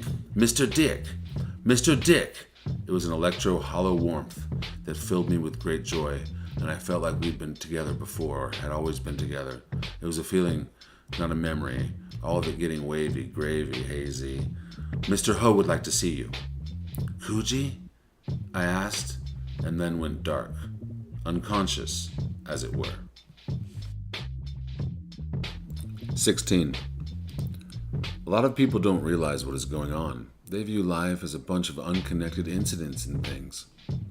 I'm standing in a suit with a ridiculously skinny tie at a trash fire in downtown LA. Miller, or so I understand his name to be, is in a onesie, oily like a mechanic. They don't realize that there's like this lattice of coincidence that lays on top of everything. He's talking to me as he dumps jugs of green ooze like antifreeze of jet fuel into the fire, which then burns green, coming in almost bubbly bursts of flames like a cool-ass thing you would get at Spencer's Gifts. I dig it. I'll give you an example, show you what I mean, Miller says, set off against the 6th Street Bridge down on the empty riverbed, classic Western decline apocalypse is happening now scenario. There is still no color. Nothing really has any color, even in the hazy SoCal sunset, even the oil rigs grinding away, and the few abandoned warehouses about to become an arts district, right next to Skid Row, about to be the same as it ever was. All of it somehow colorless, and maybe appropriately so. Suppose you're thinking about a plate of shrimp, Miller says, gurgling into the trash can a few more gurgles of green slime that erupt into tiny green bursts like watching Il Volcano erupt from a party boat in the islands off Sicily. Suddenly someone will say something like plate, or shrimp, or plate of shrimp. Out of the blue. No explanation. No point in looking for one either. He stops pouring the goop and points to his head. It's all part of a cosmic unconsciousness, he tells me, already shaking his head in disappointment at the world for not getting it. Did you eat a lot of acid, Miller, back in the hippie days? My voice is a little tinny, echoey, like listening to yourself eat Doritos. Not as squeaky teenage as it was before, and I don't mind the language so much. It feels right. Not a bad question, really. Miller ignores it. I'll give you another instance. He continues, staring into the green fire. You know the way that everybody is into weirdness right now? I can hear the sound of a train clank. The horn signals as hard-pressed air shouted out into the sky, sounding like the turn of the century, crossing over the bridge. Books in all the supermarkets about Bermuda Triangles, UFOs, how the Mayans invented television, that kind of thing. I don't read them books, I said, matter of fact, and was disappointed for a second, wondering if that was right. I mean, being a punk is cool, but fuck, books are already dead. Do we have to keep just kicking them in the face? And then I realized what I meant. I meant gossip rags. I don't read them books. The ones with the UFOs and shit. Right on. Okay, cool. I looked down at my hands. I was fumbling with a piece of garbage, a wrapper from a tiny burger, a regular-sized piece of gum. I optioned to throw it in the fire, and it made a tiny spark. It was strangely satisfying. Sometimes it's the small things you do in quieter situations like these that have good haptic feedback. Well, the way I see it, it's exactly the same. Miller had a thought going. There aren't no difference between a flying saucer and a time machine. People getting so hung up on specifics. They miss out on seeing the whole thing. I optioned to keep nodding along. Take South America, for example. In South America, thousands of people go missing every year. Nobody knows where they go. They just disappear. Yes, sir, I say, getting him to maybe wrap this up, move on to the next scene. But if you think about it for a minute, you'll realize something. There had to be a time when there was no people, right? Yeah, I guess. Where do these people come from, huh? He feeds the fire. I'll tell you where. The future. Green fire. And where did all these people disappear to, huh? He's asking now. Not rhetorical. I can say nothing or really the only option. The past, I say? That's right. And how did they get there? I opt in for a little more aggression. How the fuck do I know? Flying saucers, Miller says, and it sort of stops me, but I feel it too, and Miller seems to notice and completes the circle he started at the top, which are really, yeah, you got it, time machines. Miller shakes his head again like he's sad for the rest of us, staring down into the green, flaming pit. I think a lot about this kind of stuff. I look up, but choose not to say anything. Just look at this strangely magical LA, desolate end of times LA, the purgatory that is escape punk's heaven, the cover of a Suicidal Tendencies album. I do my best thinking on the bus. That's how come I don't drive, see? You don't even know how to drive, I say, just to say. I don't want to know how. I don't want to learn, see? Miller gets more emotional than he's been all conversation. The more you drive, the less intelligent you are. He dumps the rest of a jug of green juice into the fire and it flames up and wipes over us, and I'm looking at myself from afar. The 6th Street Bridge, the empty LA River, the pecking, pounding, animalistic form of the oil drillers all in the wide now, looking at ourselves floating above like the Lost Boys letting go of the bridge. And me and Miller, just tiny forms now, standing there with this blazing green can. And it isn't a trash can, of course not. It's a giant can of Mountain Dew. It's green flames fueling this whole end of times vibe. Sure, okay. I tap out. 17. The editor was looking over at me. I was back on the couch at the Zigga agency reviewing updates to the Mountain Dew work. It's a slow scene, right? I asked. Yeah, it is, the editor admitted, but I like it. It has a shallow depth to it, a truth that's true because it's not that accurate, you know what I mean? That's why I like it. As true as anything else, I said, and more fun to listen to. Yes, I get it. How does it work with the story? Aw, man, Dick, I'm not a writer. But I think it's just a backdrop. Sort of shows people they can connect whatever shit they want. Make it their own thing. I don't know. Mountain Dew?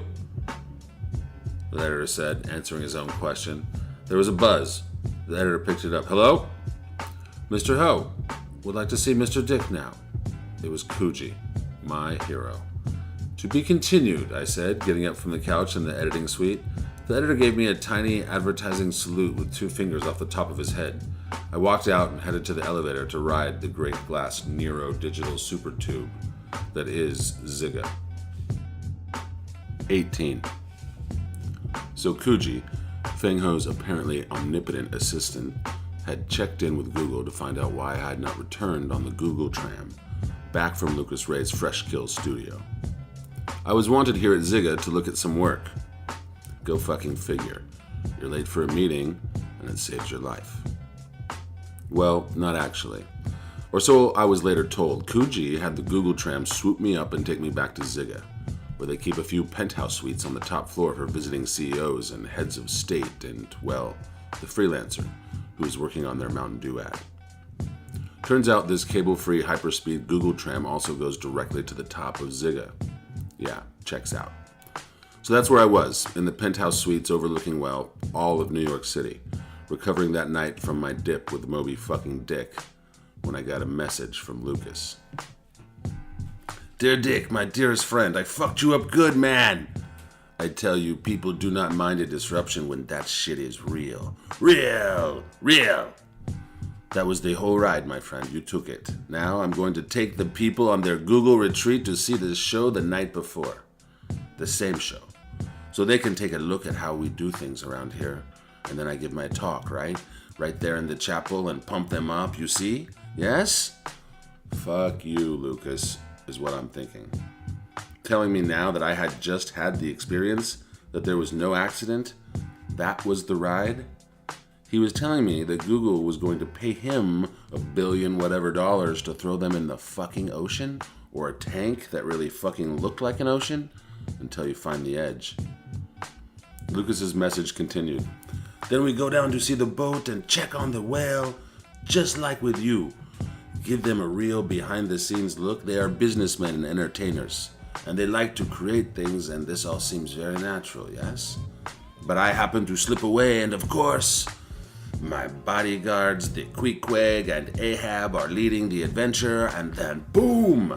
They meet the great white whale, and they must confront their own survival, and all the symbols all around them are opening their minds to so many business possibilities, and when we pull them out on the other side of the tank, floating on their very own servers, he laughs, his strange, hysterical laugh. They are thanking me and hugging me and paying me all of the money.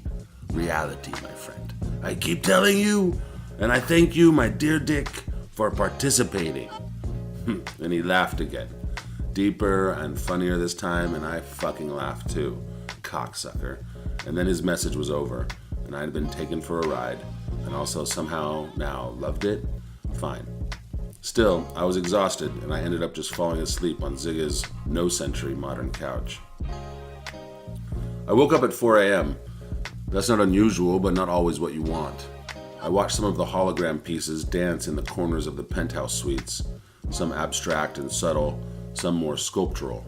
There was one of Elvis, or so I thought until I realized it was actually Andy Warhol's silkscreen of Elvis, animated so that he draws that gun from his cockeyed holster and bang, gives it a shot and then puts it back and then bang, it happens again and so forth. Mesmerizing, really, using it to get me back on track, run things through my brain. Like who the fuck made the sex tape? Why would they want it to be the Burger King and not talk and have sex with Zero? Why Zero if not Lucas? Bang! Maybe some other people Zigga has screwed over. But what about Sophia?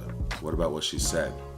And what you found out to be right, that it was a new feeling, a different sort of occupancy in these experiences. It was more attached and, Jesus Christ, way too fucking real. Bang! What are they using to bring personal data like that to bear in a bootleg experience? And it just felt like Zero, like she was actually there, live, like she was inside herself. Bang! Maybe that's why I can't talk. Is this experience just for me? Did Sophia have the same experience or a different one? I need to talk to her. I need her to help me. Again.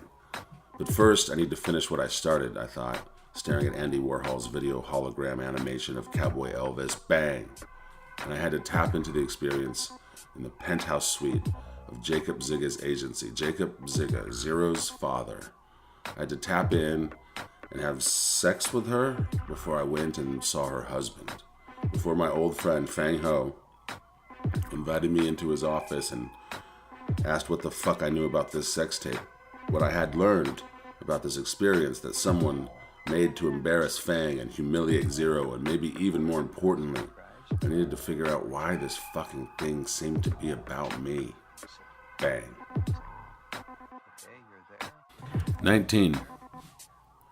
On the pleasant shore of the French Riviera, about halfway between Marseille and the Italian border, stands a large, proud, rose-colored hotel. Deferential palms cool its flushed facade, and before it stretches a short, dazzling beach.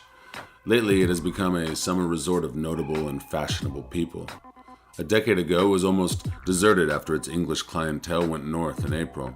Now, June is full of life and frivolity, careers won and lost, partners and passions and lions, drinks and light hues in the hands of the young, not yet eaten, and the old who've survived past their welcome. And now I am here as the Burger King. Zero has my hand again, and I'm going with it this time. The darkness of our initial encounter in the studio, the Charlie Rose interview table, the white spotlight, and then the receding darkness giving way to the lobby of the Carlton, and its sweaty, smarmy, swirling masses of marketing, to that real night long ago when Zero took my hand and I followed, just like this time now, attached to her and to the world through my mute Burger King existence. The buzz is here, the tiny, tinny connection. This is not virtual anymore. Maybe not finished quite yet, but something else. I'm in it, not fake in it, not a really good fucking simulation, but in it. Inside of whatever this is. It feels more like I'm in the world than the world is in me, than the world exists inside these goggles or inside this chamber or room, event space or tent or some other thing that you know you're in when they are trying to convince you you're somewhere else. This doesn't feel like that at all. This place, not this experience, feels alive and moving, literally electric, but not exactly digital. Not like information, more like the real feeling of lightning in a bottle. And she has my hand again, right where we left off, out of the darkness, weaving our way through the advertising hordes to the front of the Carlton and to La Croisette, and the thick Mediterranean air on a warm summer night in the Côte d'Azur. I'm not tapping out this time. I'm too tapped in. Zero takes me to a waiting convertible, just waiting on the crowded Cannes street, waiting for us and me, and my big-ass Burger King head takes the wheel. I'm driving. Somehow it's easy.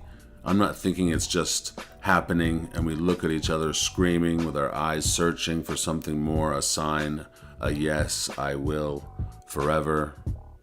She disengages me and nestles her head into the crook of my arm in my red velvet jacket, and throw my arm around her and rest my puffy, cuffed hand across her shoulder, and she inches closer to my giant, smiling head.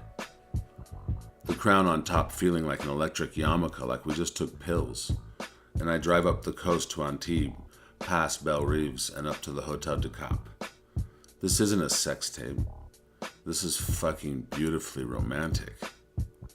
We pop champagne in our hotel room. We sit on the love seat from the Fin de Siècle. And we stare at each other, that same look. I want to talk, but then also happy that I can't. Just using my electric senses and feeling all of this, I want my eyes to tell her, to ask her something, to find out what it is going on. Not just with this sex tape, but if she is actually in there, and if this is really a thing that is happening, like it did before, that one night in Cannes. We never went further than holding hands and quiet, desperate looks at each other, but it stayed with me, and it's back. It's happening again. So I ask her with my eyes, my big, bold Burger King eyes. I just ask, who are you really?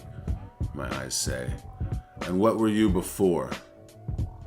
And then she answers. She's not talking, but I can hear her. I can hear her, and it's fucking Zero in real time. And she says without saying a word, "We said no questions," she says. But we didn't say that. We never said that. And now we're in a dinghy, headed away from the Hotel de Cap, sitting on the rocks above the gentle waves in the tender night. I can see the famous pool set into the rocks and the diving board for the stars to splash into the big water. Everything is bathed in blue moonlight, and I'm not sure I've experienced something more beautiful. It's a feeling, a moment that I am in. We are being taken to the biggest yacht I have ever seen, anchored a few hundred meters from shore. It's a destroyer from the first Gulf War. It has been converted to a luxury yacht, with 2 helipads on either end and another yacht that sits on this yacht in case you want to take another yacht out. Art covers both sides of this majestic vessel. On one side was a Banksy, done when no one even knew who he was. It was a whale, painted into the side of the boat so it looked like it was swimming alongside, a big billowing plume from his blowhole spraying up like fireworks exploding across the bow. Only at the end of the boat, the rudder was digging into its tail. Nice. On the other side, as we round to board, I see the coons. It's a giant panda, watching TV and eating in and out. It's funny and glossy and seems to shine even in the darkness. I know all this already. I've been on this boat before, back then, back in real time. This is Jacob Zigga's boat, Zero's dad. There's a party on the yacht, of course. People mingle on the main deck in party dresses with party drinks and party favors. Zero is leading me again like she's been wanting to take me here, leading me by the hand this whole time. From working for her years ago, to our first encounter in Cannes, to this moment, this electric simulation that is as real as anything I've ever felt. She continues to hold my hand and pull me forward, and we go down a level to the disco. And advertising people are getting funky, sort of. And we wind our way through the spinning marketers like the Fisher King and Grand Central Station, a dance, a chaos, a love story. We go down another level and maybe even another, I don't know. Zero drops my hand and stops at the classic ocean-going vessel door. She spins the big wheel and I hear the metal creak as she swings the door open and pulls some lever, and a few lights come on, and I am now looking at the whole of the ship, a cargo bay that has been filled with gold lions. Those gold-maned lions, front legs out in front, torso emerging from its own circle, like a portal to another dimension where lions are gold and the size of a small trophy, but heavy as fuck. These gold statues are the pinnacle of advertising achievement, at least to other advertisers, and they were now piled, thousands of them haphazardly like the ball pit at a kids club, the lights in the room gleaming off their metal bodies, a mountain of gold lions Scrooge McDuck and Schmog would envy. "Come on, let's play," Zero says, giving a few running steps and then leaping out and into the pile of these heavy metal statues. "No," I want to scream, but she lands delicately, soft and smooth and comfy, like when the towel wraps around the detergent bottle as it falls amongst its own freshness. "Jeff made these, coons," she says, nestling amongst the lions. "They look so real, but they aren't. They're for playing. We call it a treasure bath." I find this to make so much sense and be so absurd at the same time. I jump. I sink into the lions.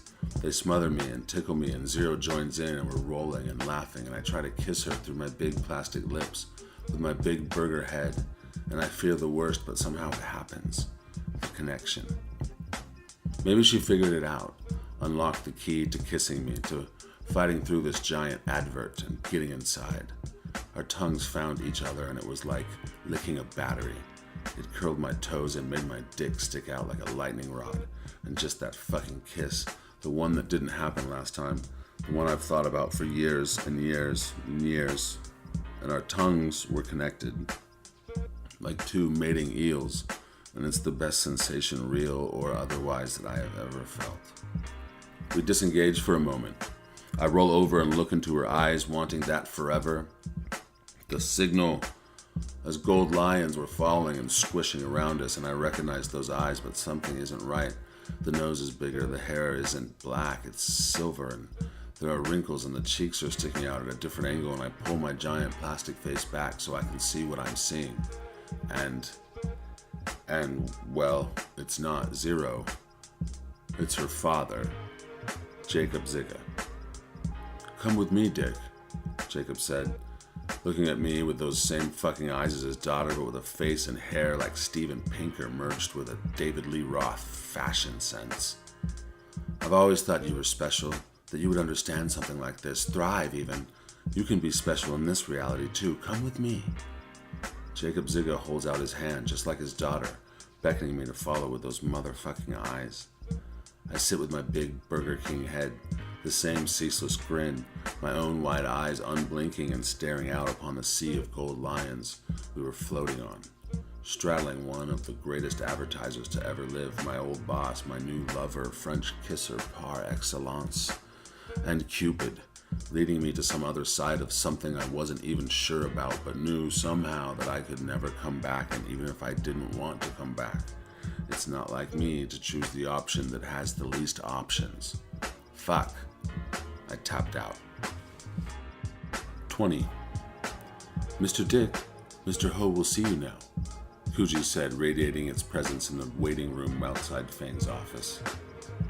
I had been recounting the last night spent in the Zigga suite, the Burger King sex tape, the Mountain Dew editing session this morning, and the great glass tube elevator ride to here. Now I had to talk to Fang and tell him what I had been able to find out, and exactly what I wanted to say to him is what I had been thinking about. I wasn't sure he needed to know everything. If it didn't lead him to who was behind it, Zero is his wife after all, and we never did anything, just kind of fell in love a long time ago and then had a reenactment of it that felt more real than the original and went a little further, pushed me to a new place I wasn't sure I could return from. But did Fang have to know all that? Dick, Fang said, getting up from his desk of hologram sculptures and shaking my hand. I heard you had quite a time with Lucas over at Crown. Have you heard about what's going on over there? I laughed a little. This was a good way to get warmed up. Yeah, sure, Fang said. Corporate retreats. Yes, I think in essence he's done with consumers anyway, just wants the kings, no serfs. But it's Lucas Ray. He's a prankster. A hooligan, Fang said, as he always did. He definitely is all of that, if little else, I said, still happy to be talking about someone else. And he has a lot of tools at his disposal. Fang was getting there, leaning in to let me know he still wanted to know what the fuck is going on with this thing. He didn't do it, my friend, I said, like Luke would. Fang looked at me. He wasn't surprised. He wanted it to be Lucas Ray because it would be easiest that way. It would make so much sense and they could almost just chalk it up to history. It's not even worrying about moving it forward and let it be. If it were Lucas Ray that made that Burger King sex tape with Fang's wife. But it was not. Okay, Fang said knowingly. So, he didn't know what to say. So I tapped back in to see if I could find out more. I looked at Fang, old friends style. I did not sleep with your wife. Mainly, I just followed her around. I tapped out before anything got really going. At least this much was exactly true, a reality as I knew it. I did not share with him that I made out with his father-in-law. What? Fang scoffed. What difference would that make? That's the thing, dude. I said, being as real as I could be. It's not virtual, really. It's something else. It's personal. It knows you, like AI, like the scary kind. I think it's not a canned environment, but a space that is made for you. Like, not information AI, but like reality AI. Does that make any sense? No, Fang said, and I just kept going. And the people, even Zero, she knows things about you that there is no way anyone could know. I said, knowing this wasn't exactly true. I was extrapolating, guessing what other people's experiences might be like, because the truth was that Zero could have known those things about me. What do you mean? Fang asked. I mean, with this Mountain Dew piece we're doing, in the Repo Man world, you're in there, sure, but you're also on a couch watching it, and it's a simulation, and it can get better or worse with little tweaks here and there, more convincing touches to remind you of the real world. You know, you're still in it, but it can never not feel like a simulation, like a video game. At some point, We stopped worrying about the graphics and just went with gameplay, 8-bit was fine because we could never get good enough to end the simulation effect, so why bother? Spend all your weight on playing the game. But this is real, dude. You're in it. It may be a different universe. It feels maybe more electric, like everything is kind of hot or buzzing. But you're fucking in it, man. And it's not even because it's realistic visuals or any better than where you've gotten with all the video work you've been producing over the years. But this is a feeling that is real. It also would not matter if it were an 8-bit world or Minecraft Pixelverse or Fortnite. Because whatever the fuck it is, you are inside of it. I stopped for a second. Feng looked as if he had come to a realization, as if I had reminded him of something he may have forgotten or buried deep in the back of his mind. Why the Burger King? What is that about? He asked, just sort of skipping over my soliloquy and asking the next question. I'm not sure, I said. True thing again. But I did have a theory on it, and I decided to tell my old friend. I don't think whoever the fuck that is, has perfected this yet. I think this presence, this idea of being completely plugged into a world is in beta. The Burger King is an icon, an advertising icon, one that Zigga lost to Crown, one that has symbolism for a lot of people in this industry in a lot of different ways. But the main thing is that the king doesn't talk or even move his mouth and eyes. You are trapped in this other vessel that has limitations that I think are being worked out. It's like I can feel it all when everyone else in the environment knows me, like is about me, about my dreams and desires. But it's like my talking module hasn't been installed yet, like it's a new reality with only one side of the communication figured out. I took a breath. That's all a fucking guess, dude. Well, either way, that doesn't sound sexy, Feng said. And I was happy he was cracking a joke, even if it really wasn't a joke. That's another thing, man. It's not a sex tape. Feng looked at me, almost glaringly, but not quite. It's maybe sexy, but it's far more romantic. It's like we'll always have Paris. It's a lure, a romp, a seduction to something. Bigger than sex? Whatever it is, whatever Zero's up to in this experience is not really sexual. She wants you to come somewhere with her, to follow her to your wildest dreams or something. This actually came out of my mouth as I was realizing it. Not pre-planned or even conscious. Just one of those things where your communication and your thought are integrated. Finding something out as you say it is like deja vu backwards. How could it know so much? How could it be so real and so personal to you, visually, emotionally? Feng seemed legitimately confused, but all of a sudden curious. I wasn't sure I totally wanted to say this. I wasn't sure why. No, fuck that. I was totally sure why, because maybe I thought it was true. Maybe I thought Zero was in love with me, or Jacob, or someone the fuck was in love with me. It felt like that. It felt like something I shouldn't share. Like when you're in love for the first day or week or years maybe. But when you feel just sick to your stomach all day, like you're about to give a giant speech, but it's in front of all your friends and you're gonna kick ass, and so you're just warm and excited about everything, but you can't think, you can only feel. You can only feel things like sunshine and see things like humans and grass and spiders doing webs and also being in love.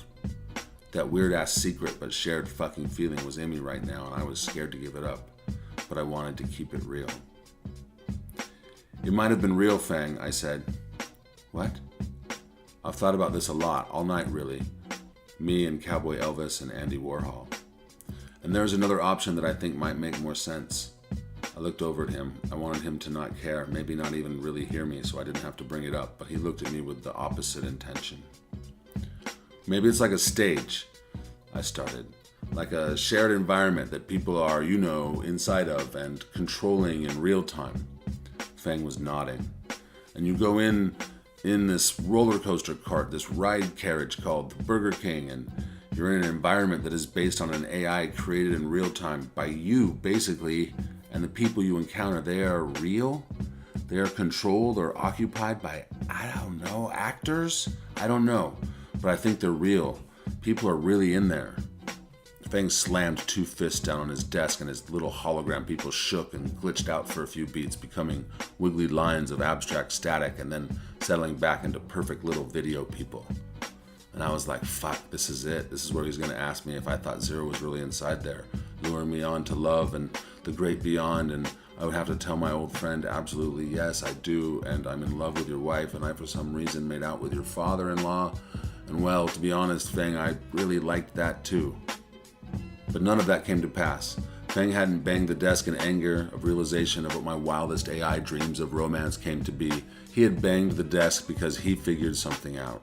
It was the late-night advertising burst of inspiration when, for some reason, this thing that had been itching the fucking back of your brain every night, being a dream in which you had the answer, in which that creepy, crawly idea you had in the back came to the front. And as soon as you open your eyes, it disappears. It retreats to the back like a baby not wanting yet to be born. And then suddenly you slap it on the bottom and it cries, and you bang your fist on your desk in triumph. You've borne through the idea. Eddie, Feng said. Motherfucking Eddie. And Feng doesn't really curse. Eddie? I asked, because I was astounded we weren't talking about my selfish ass. And then realizing that I knew who he meant, I asked again, Eddie, Eddie?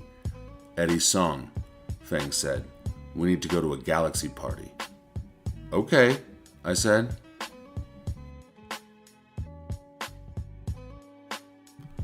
"21. I'm done with the East," Sophia said. I wasn't even sure what that meant. We were walking along the high Rockaways, looking out over the Atlantic, and the beach on the low Rockaways below us.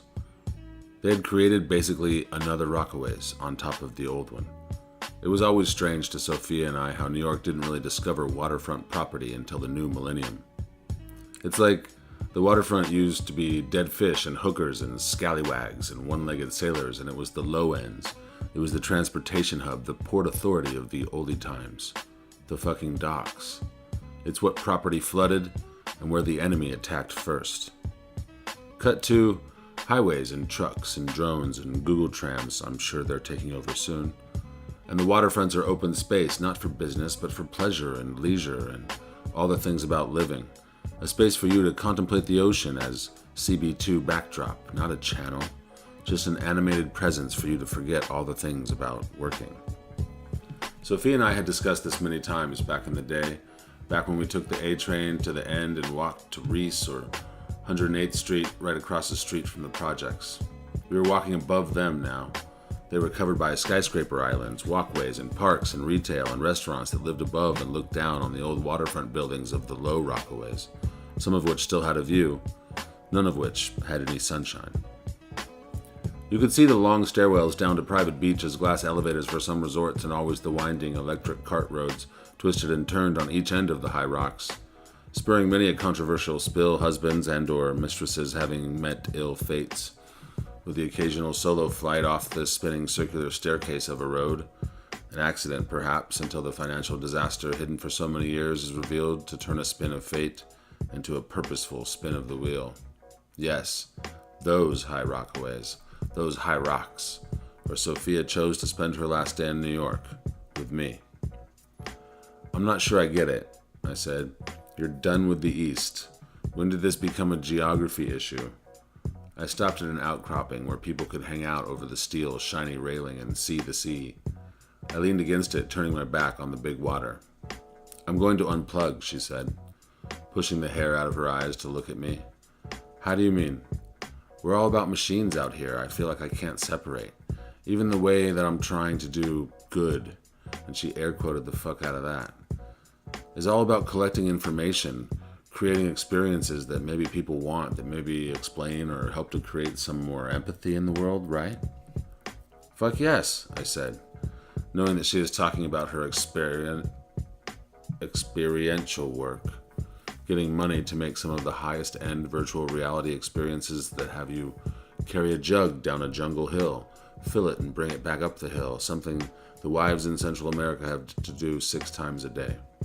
You become cops and firemen on a treadmill and tap into the experience, maybe pass out halfway up the hill, feel the sacrifice, empathy. Anyone learning a lesson here? Yes, honestly. I thought they were, we are, we do from all this shit, from everything Sophia Rule has always been about. Like when she created an experience with a woman and her daughter hiding from a sniper in a burned out building. That shit was sick. I mean, sick and heartbreaking and crazy and stressful, and you show that to a couple CMOs and CEOs and the gazillionaire boys club at places where they gather and they make it rain and things change, I think. But it doesn't really work without connecting everyone to everyone else and collecting all this data on everyone, Sophia says, not totally meaning it. I'm not sure what she's about right now. Data that says don't waste your time on this. Do this instead. Save 4.7 more lives. I was stammering around a bit. I don't know why she's bailing on her main jams. I mean, if we can only save one life, what the fuck? Isn't that the measure? Doesn't your data save lives? Aren't you doing the thing? I'm asking, always trying to devil's advocate her own doubts, not even really caring what I think of it, if I think anything at all about any of this. I'm just not sure I like where it's going. Any of this. It's a feeling, Dick. She brushed her hair out of her eyes again. A really, really strong feeling. I usually act on those. One more time with the hair swipe and her eyes up at mine. As you know. A Calypso band from Bayside starts playing Big Pimpin' at an outdoor barbecue festival nestled into a fancy outdoor food court. Order on your own phone, drone, drop-off, live music, la la la.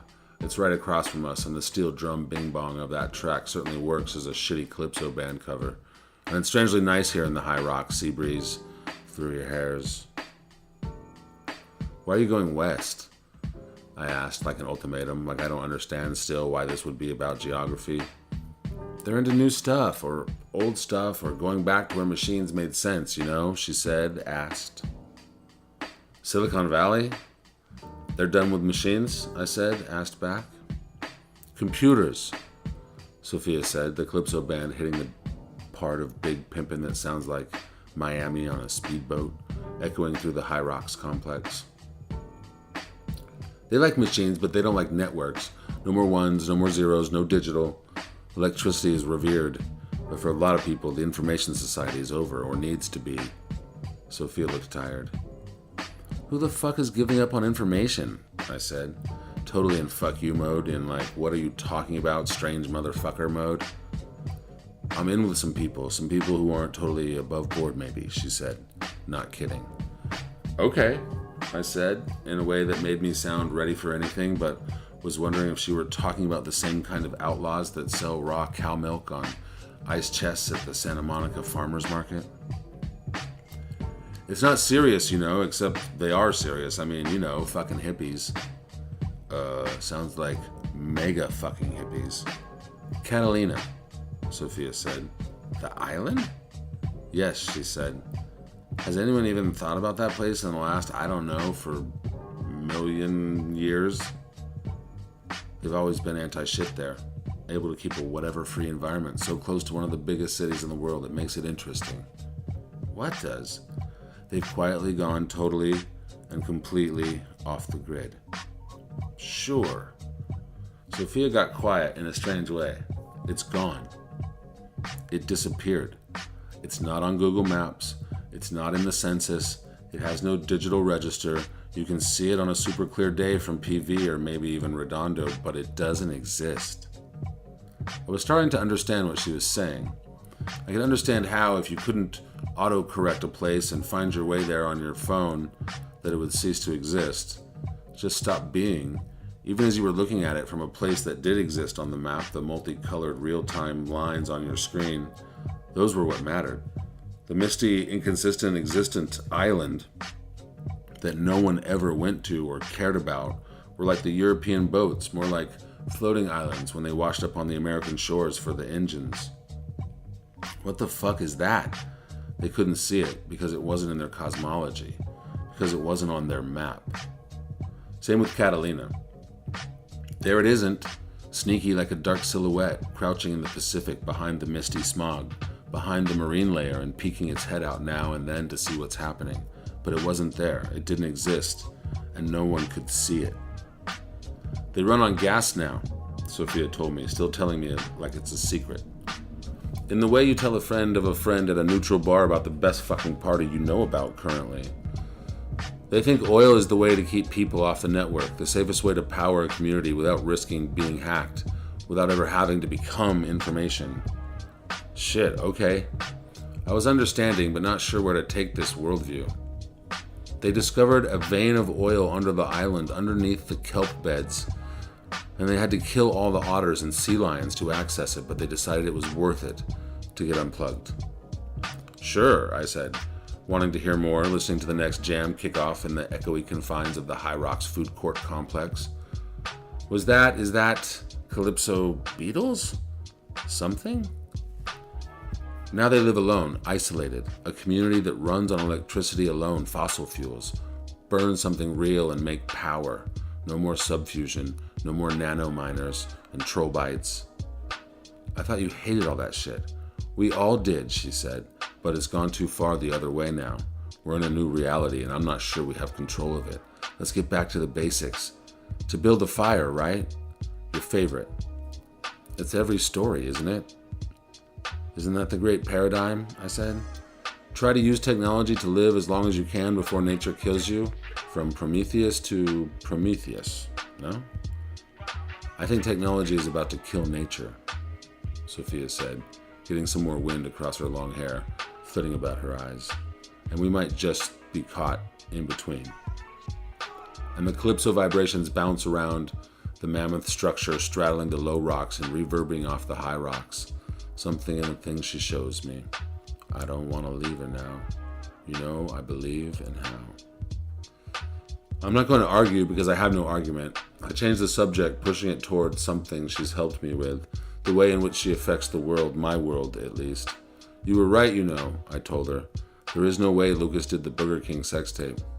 Who cares? She doesn't ask. Then she does. Why do you care? Old friends, I told her. They were our people, and now they're coming apart at the seams, it seems like. I'm not sure you recognize that has always been happening. It's the state of things. You've maybe just been too wrapped up in your own shit to notice. Thank God, I said, not really meaning it, but not wanting to just eat my whole life in front of her. She stood there staring at me. I turned for some reason, looking back across the big water over the old projects, the low rocks, out across the Atlantic, the smaller ocean, the little guy.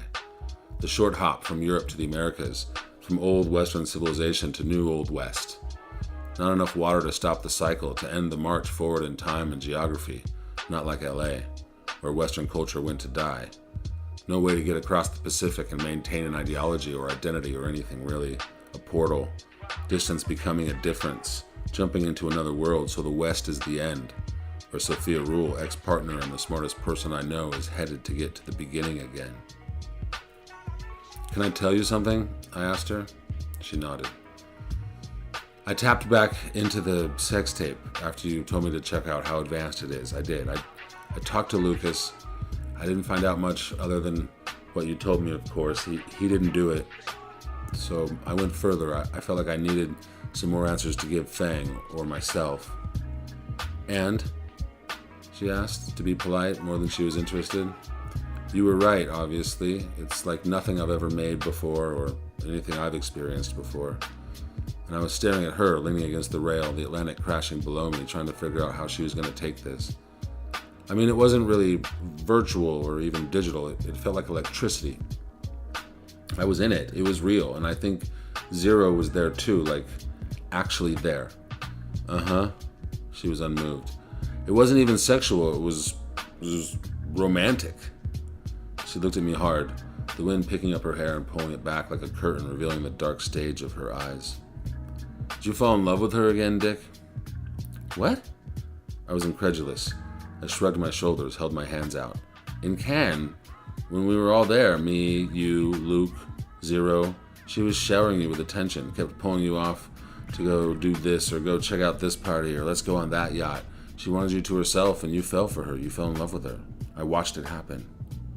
We never did anything, I said, still incredulous, but it wasn't totally working.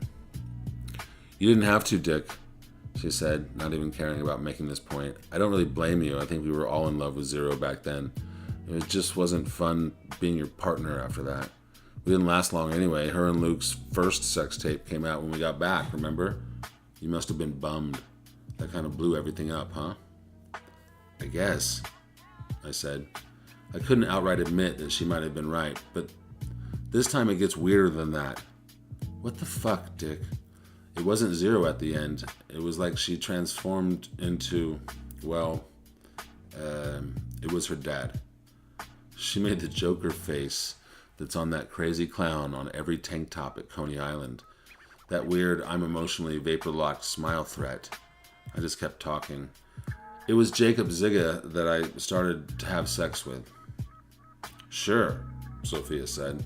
The Calypso band had finished their Beatles cover and were moving on to Sweet and Dandy, and Sophia just stared at me, starting to slowly shake her head. I heard a big wave crash behind me. But I stopped, right? I was using my hands to speak now. The ocean seemed to be roaring. I remember wondering if she could even hear me. I tapped out because it felt like if I went any further, I could never come back. I raised my hands above my head like Lucas Ray at a chapel in the 3D printed New Bedford. I would be in there, I don't know, forever? And Sophia Rule, one of my favorite people on the planet, just looked at the ground. She was done looking at me. So unplug, Dick, she finally said. Get out of all this virtual bullshit and come west and get real. Sure, I like that advice. I like that she was even giving it to me still. But I was in too far, and it was too real and fucking weird and innovative. Is that right? Either way, I couldn't stop now. I needed to know more. Can I ask you something? It's important, I said, dipping my head down a little, trying to catch her eyes, get my voice low and under the wind and the waves and the gentle calypso. She was sweet and dandy, sweet and dandy, sweet and dandy. And I asked her, what did you see in the sex tape? You tapped in. You're the one that told me it was different than other experiences you knew. What did you see? Sophia looked up at me. She was done with this shit. It does not matter, she spoke deliberately. What? Of course it matters. Why wouldn't it matter? Because, motherfucker, she spoke through her teeth. It's not real. None of this shit is real, Dick. Get the fuck out. And the smaller, softer ocean, the crossable one, the one that used to carry culture, not thwart it, crashed again. And that east wind picked up the calypso vibrations and carried them across the high rocks, over the low rocks, and back across the city and out over the land, stretching to another sea, a bigger, bolder, rawer ocean, out west. Sweet and dandy, she was sweet and dandy, sweet and dandy. 22. Eddie Song was employee number 1 at Fang Co. Before Jacob Zigga bought it from Fang, when it was still just a video shop inside a container store underneath Golden Palace Mall in Flushing, Queens. He was a friend Fang knew from school. He was apparently a coding prodigy. He knew his way around an algorithm. Fang mainly used him to crunch his videos to get more and more and more into every frame, light, simple, beautiful code. But as far as any machine was concerned, these videos that Fang Co. put out weren't really there. So when the Zigga agency bought the small but successful, at least in Queens, Fang Co., people were a little skeptical. One of the hottest ad agencies in the world is buying a tiny video production house from this whiz kid named Fang Ho from Flushing. The insiders, those smart people at agencies that you never actually know, the ones when you hear their name you nod and you're like, yeah, I think I know who that is, but you don't think that. You know you don't know who that is.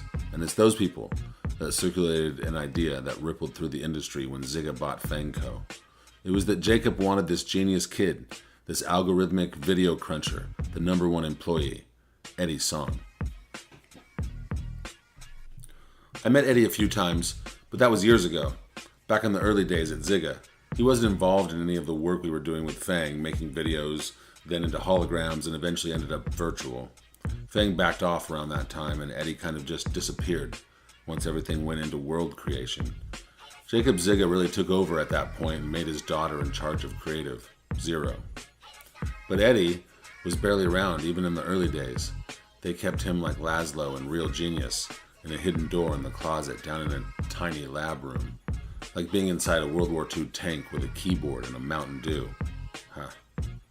And all these magical codecs came up through the floorboards like twisty, turny numbers crawling up from the tiny lab out of the closet into Jacob's eager hands. But you'd see him now and then. He was cool, good sneaks, always a fresh lid, a kid from Queens. He didn't talk much really, but he'd slap your hand and listen to what's up, or let's get together and do a thing. But I don't know if we ever did. And by the time I was coming around making virtual experiences for Zigga, he was gone. Didn't see him anymore. I really didn't see Fang much either, not until recently, not until this Burger King sex tape situation. Fang never dug the virtual business. I just like screens, Dick. He would say, I'm not ready to let go. Even holograms, that's just a screen with a curved line. And I would laugh because it's really kind of true, but it's funny when you say it out loud. But he always got worked up about this point, maybe more than I'd seen him get worked up about anything. It's something to watch or maybe interact with, but it's not something to be, you know? He was passionate. I just want to be this. This me standing here. This. Yes, I like to watch cool shit. As me. Play video games. Also as me. I don't need to be Lancelot or a caveman or a fucking mosquito in the Nirvana video, he would often say, sort of winding himself down. And so it made sense that I was in another Google tram, flying on the invisible rails from Zigga Penthouse to Flushing, Queens to go to a galaxy party by myself, without Fang Ho. Coogee had gotten me the tram once Fang had convinced me I needed to go to a galaxy party and talk to Eddie Song about whether he made this Burger King sex tape. I asked Coogee if I could make one stop first, and that was to see Sophia at the High Rockaways. I wanted to see her before she made her long, strange trip west. Catalina? Did not see that coming. But Coogee was cool, and I got to say goodbye to Sophia, and then, boom, there was another Google tram ready to take me to Flushing, where the parties are thrown. Fang had suddenly been convinced that the only person that could maybe do a virtual experience, as I was describing it, was Eddie and his galaxy party. I heard of them before, but more in the way you used to hear about furries and cosplay orgies and shit like that. It was like being anything you want to be party in any part of the galaxy. It was like totally immersive World of Warcraft for super, super rich people, but they weren't fighting. They were dancing. Like Studio 54 meets the restaurant at the end of the universe. Like electronic ayahuasca parties where the drug was on the outside. So basically, fuck off. I'd never been. Nor had I ever been invited, so there you go. But now I was on my way to one, without Fang. He had bowed out, said he wasn't interested. Of course, I knew that. And maybe since I was his freelancer, I could continue to do the legwork on this, and at this point, I'm just trying to figure out for myself what the fuck is going on. Fang had told me something before I left, though something that also might play a part in why he wasn't attending this particular soiree. I had asked him how someone like Eddie could afford to throw these parties, to create these worlds on his own. If it is anything like my Burger King experience, I can't even fathom what that would cost. Eddie probably had some money from the Zigga days, but not that kind of money. Fang seemed completely unfazed by my comment, like he was expecting it. He has a patron, a backer, so to speak, Fang had told me. Yeah, I guess so. Dude must be a bazillionaire, I had said, or something along those lines. Yes, he is. You know him. That's my dad. The Tupperware salesman? My father-in-law. Fang had dropped it on me. I stammered for a second, thinking of Zero, and thinking of that kiss. Jacob fucking Zigga throws the galaxy parties? Indeed. That's fucking weird, Fang, I had said, standing in his office, looking at the stark but slightly bemused face of my old friend. It sure is, Dick. It sure is. 23. I was winding my way down. Way down. Under a Chinese mafia hotel called Golden Luxury Resorts, under a Golden Palace Mall, under a lawyer's office that helped refugees find work and was also run by the Chinese mafia, under the sticky buns and cakes or meat cakes of certain things that looked delicious but you weren't sure if you were supposed to eat it before or after dinner. Hanging ducks, of course, noodles, like a world of them intertwining with the pipes and the drippy mossy spots on the wall somehow getting in there too, and knowing it was fine, all part of the program. Going down now, just pipes. A few teenagers making out and smoking cigarettes in old storefronts. A few storefronts still occupied like the newsstands of yesterday's news, and a fruit stand? An electronics store with cords and Sony guts and wetness. Smells now, and even lower I went down. It started to smell like it might be the earth we're in now, not in walls of concrete dug with smashing pylons to create a space and fill it with man-made concrete to keep the bugs and earthy things from getting inside. This felt below that, the underneath of the underneath. Like the air they pump into Pirates of the Caribbean that smells like musty treasure, like caves and swarthiness, like the walls are alive because they are. And then I came to a door, a Das Boot door, from an ancient submarine, creaky and groany looking with a big metal wheel for a doorknob right in the center, and I stood, hearing the drip drops echoing like a bad virtual horror experience, just not that scary. And the wheel starts to turn and it sounds creaky and groany as the door itself moves, its thick metal mass pushing gravity and waves at me, and the door opens. "Hello, Dick!" It's Jacob Ziga. His Steven Pinker hair cascading in silvery curls down to his shoulders, his David Lee Roth pink splattered tights wrapped tightly around his skinny legs. "I was wondering when you would show up at one of these, events." "Yes, events." He laughed, the opposite of Lucas Ray, not outward and big, but snickery and nasal like Jackie Rogers Jr. "Hi," I said, feeling slightly demure. "Please," he said, extending a spindly arm out, inviting me inside, a few tassels dangling from its small James Brown cape. I hesitated for a second, just feeling that feeling, just a gasp inside your soul, the feeling you're being taken to a place you can't get back from. Fuck it.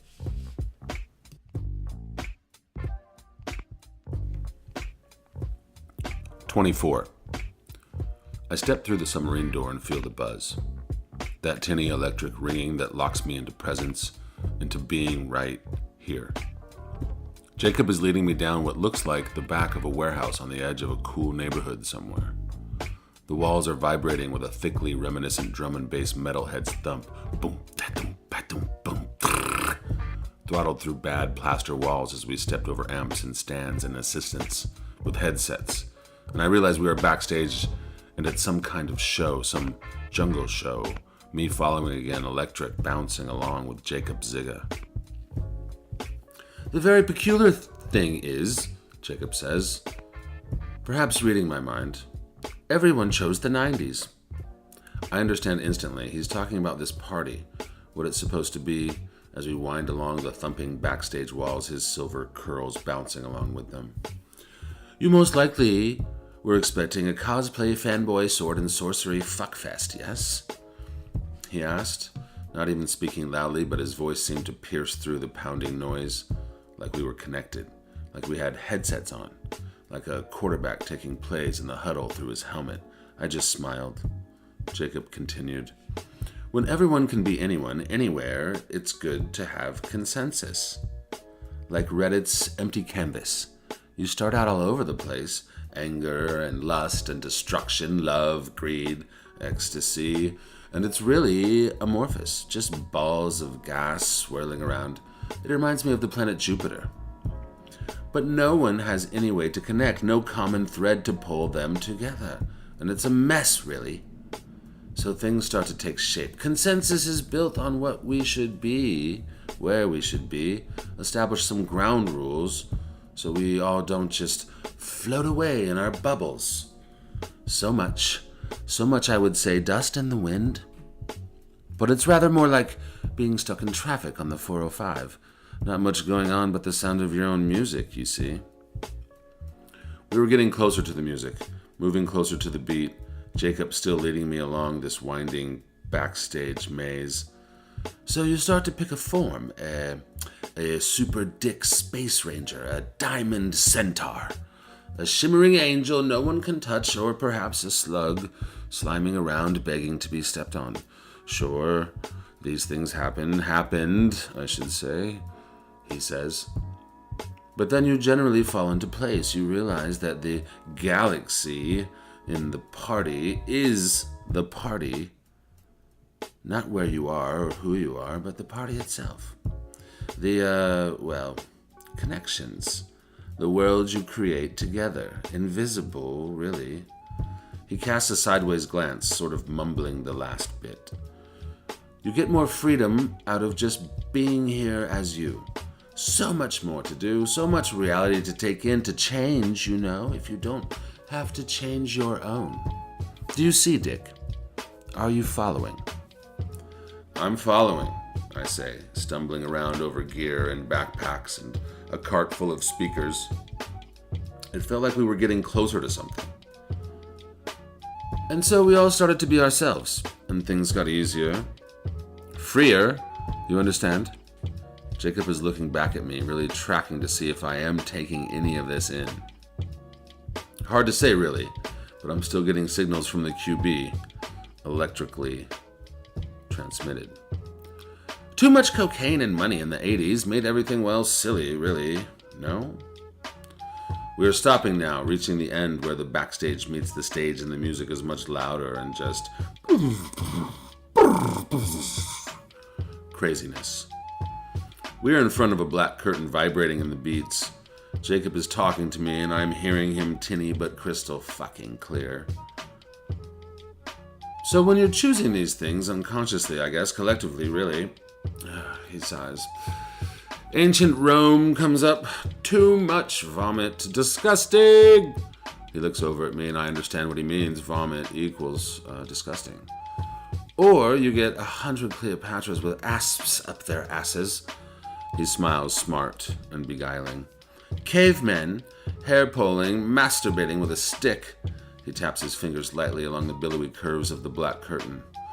That party is over fast. Or you could do the future, but no one knows what that is. It's like floating in space away from each other, so you're right back to that amorphous crush of individual dreams with nothing coming true.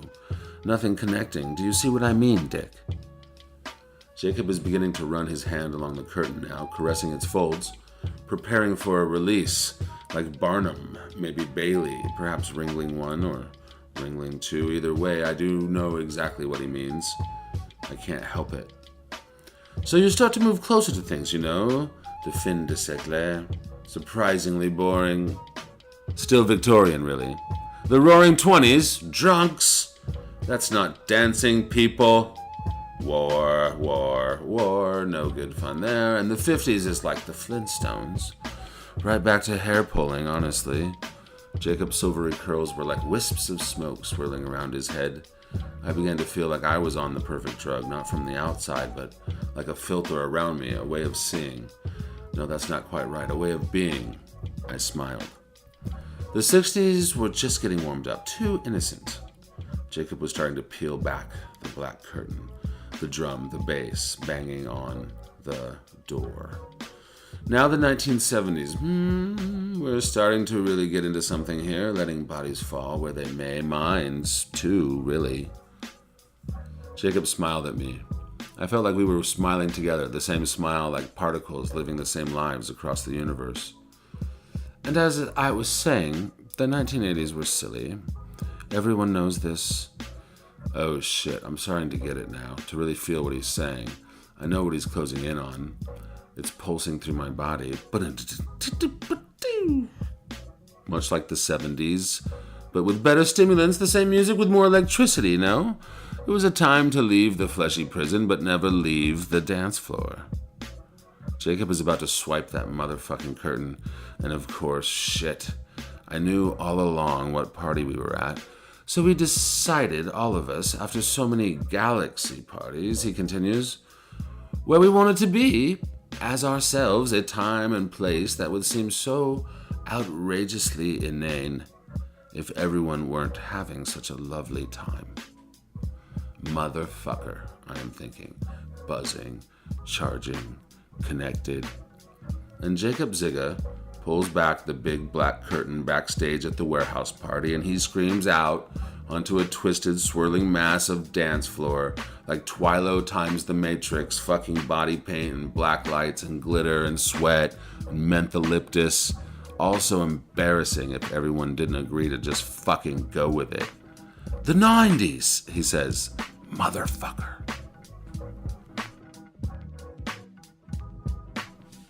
"25.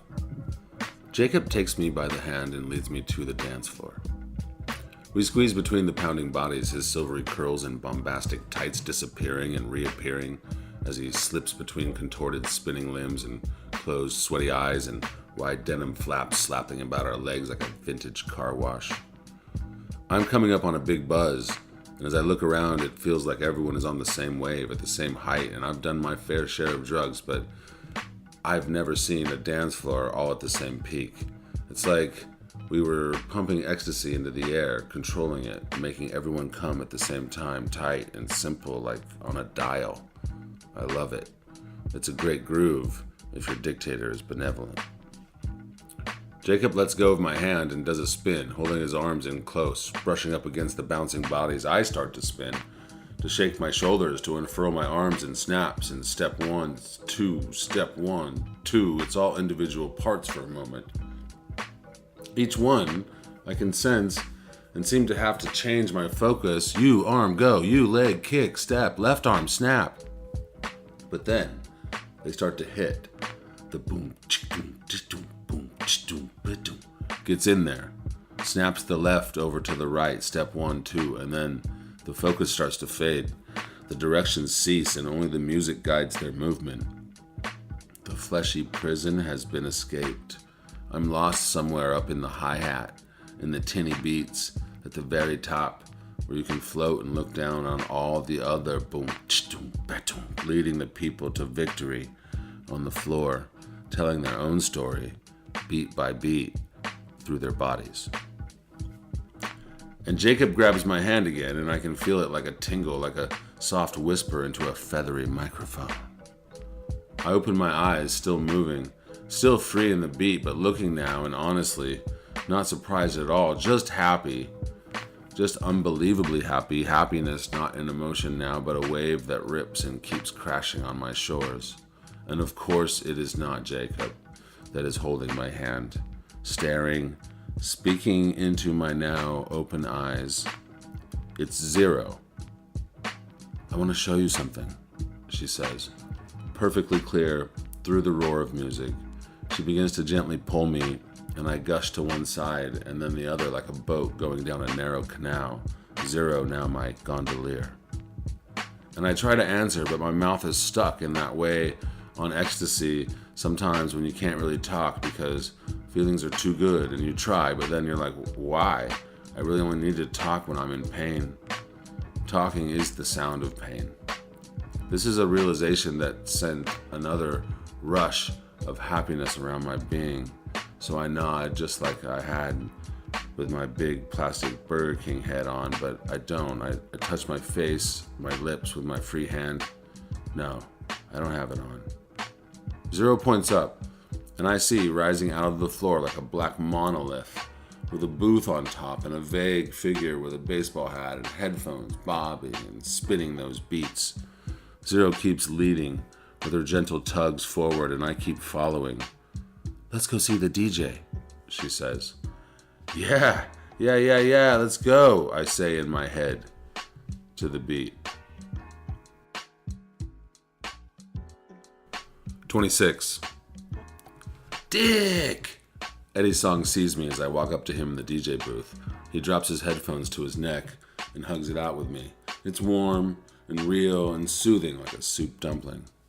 And yes, I know Eddie. He could certainly pick me out of a lineup, and we probably had a couple drinks together, maybe blew a line, maybe staggled home in the blazing, piss-soaked streets of Brooklyn while everyone else was going to work.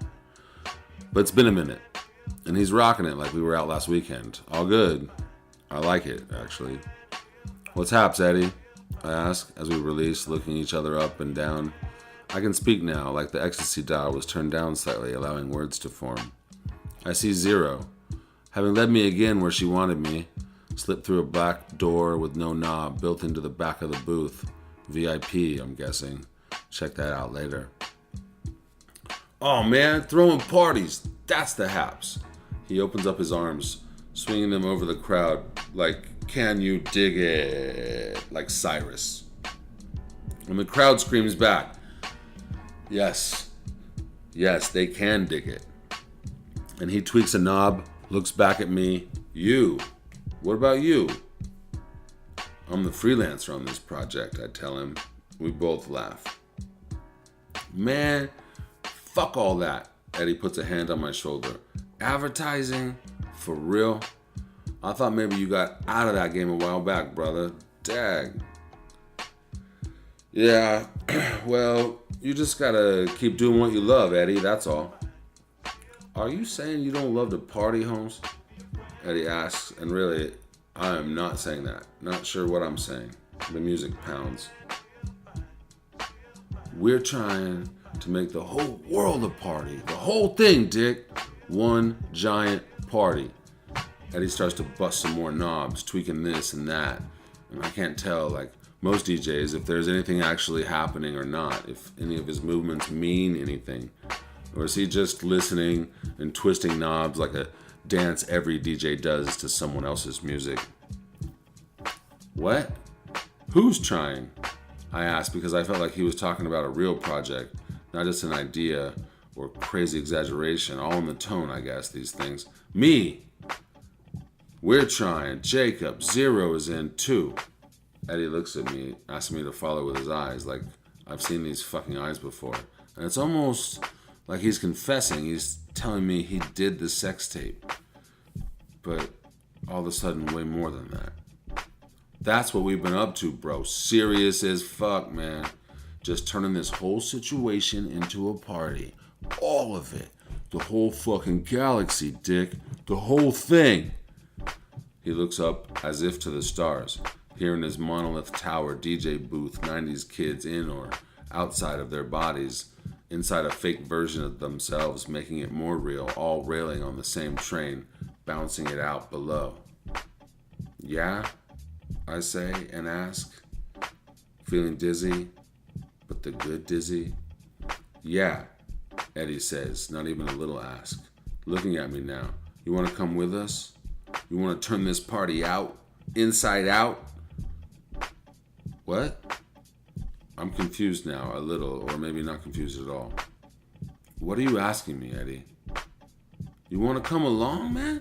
Help us turn the party out. We all think you have something, man. You make good worlds. You know which reality to go with. Maybe it's just natural, bro. Eddie's just talking now. His last bro almost an effect throw on, the last real thing he said.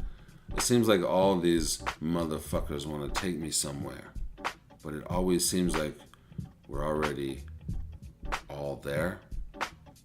Zero, I ask. Yeah, man. Yep. Jacob, he says, I'm definitely working on it too. On what exactly? I ask, buzzing a bit. Turning this whole fucking galaxy into our party, know what I mean? I did know what he meaned. I think I've been trying to turn the whole world into my party the whole time. And this buzzy, controlled, underground 90s jam out full of people who could be anything but chose to be this, to be here, to be now. But is it your now, their now? Did you give it to someone else? I just didn't get from Eddie's vibe that he meant parties, really. It felt like he meant everything. He sensed me spinning out.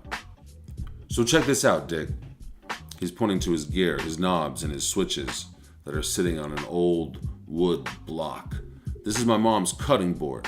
I stole it from her kitchen, her real-ass kitchen up the road in College Point, behind that old Target. Yep, I knew that neighborhood. She used to cut the heads off chicken on this bitch right here. Real as fuck. Cool, I say, nodding along. So when I started throwing these galaxy parties with Jacob, these motherfucking parties where a motherfucker can be anything in the world that make a reality. You follow? I nodded, sure. You gotta have something real. Something that plugs you back in. Eddie tapped on his old wood cutting board. So I stole this from my mom's kitchen. Real as it gets, huh? Is he asking? Yes, I think, but I'm not totally sure. I feel great. Just listening to Eddie sounds right, all right. The music, too. So I steal it, and I bring it to the studio, and I take a knife, and I carve into the bottom of it. I carve my baby name. The nickname my mom's used to call me when she put me to bed at night. That special name. Only me and her share. I'm nodding full on, loving it. He's He's so eloquent. I'm not sure I had a special baby name that only my mom and I knew, but I'm not Eddie Song, am I? And that's what keeps me connected, bro. Keeps me all plugged in and shit, you know? He's looking out over the crowd, flicks a switch, busts a knob. When you're controlling the party, you're controlling the reality. Eddie flips his headphones back on his ears, looks ready to do something more to the music, but first turns to me. And when you get lost in that sauce, when you're flipping too many channels, that name carved in that real wood right there from my mom's kitchen, that shit keeps it real. He slaps me on the back, and I feel it reverberate, bounce around my insides, tinny like electronic feedback. Kick it in the back, bro, all good. You're one of us, dick. The seamless black on black door opens, the one Zero went through, the VIP door. And Eddie Song turns his attention to the crowd, looking down on the dance floor, tickling his gear, controlling the party atop an old cutting board with a baby name carved in the bottom from a real-life mom, kitchen, up the road. It felt good to know all these things, and I didn't even really think about it, but just walked through the seamless door into the VIP like the world was mine.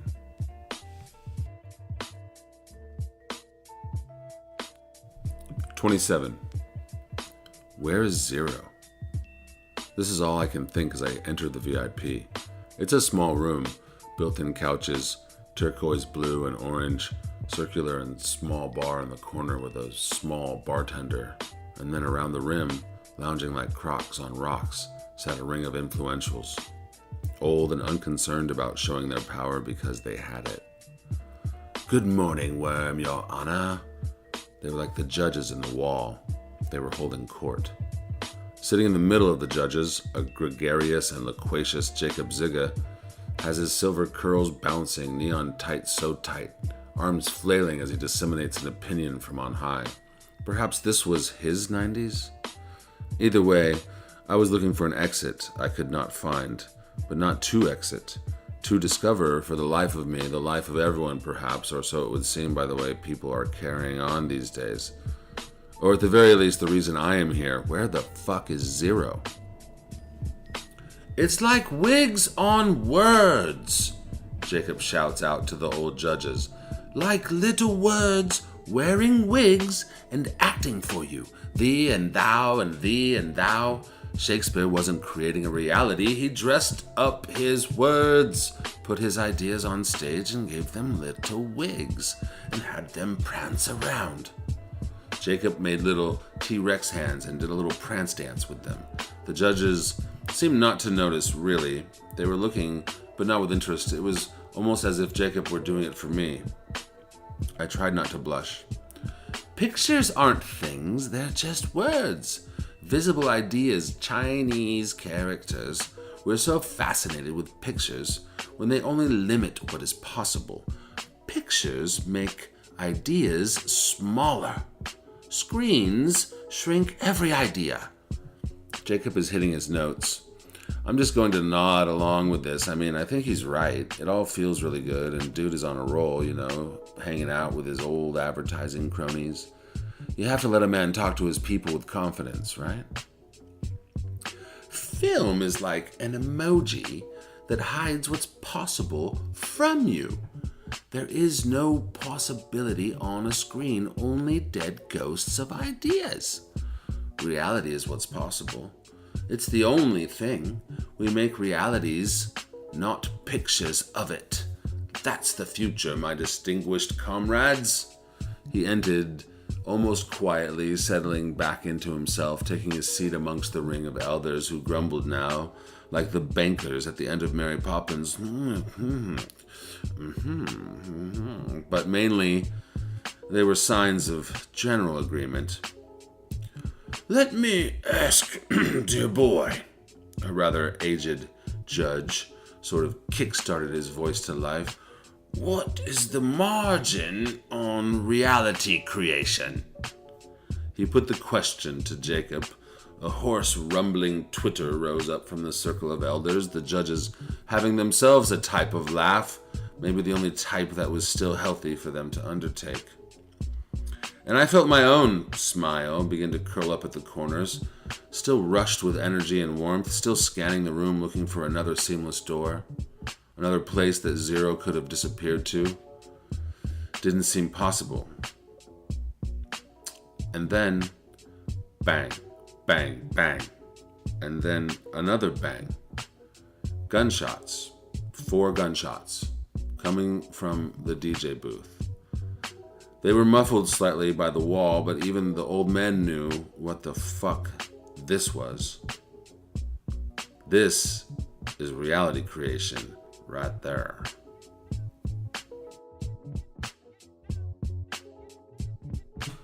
"28. The door opens. The buzz is high, whiny now, and the ecstasy dial has been turned so low, it's like Black Tuesday. The day after you did ecstasy, the darkest day, the price you pay. Everyone is frozen. In the middle of the galaxy party, everyone occupying themselves, being themselves so hard in their jacked up reality they didn't know what to do when the real came knocking. I didn't either, but I faked it. I was the closest to the door, so I just took a step towards it, peered in, somehow unconcerned about what I would find, like when Obi-Wan dies.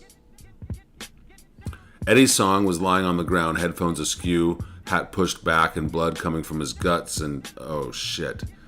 Looks like he took one in the neck. Dead. Eddie's dead. The music was still banging, but the dance floor was frozen too, and all I could hear was that tinny ass buzz way up in my head, putting me here or trying to break me out. And I look over knowing who it is going to be. Shit, yep, it's Fang.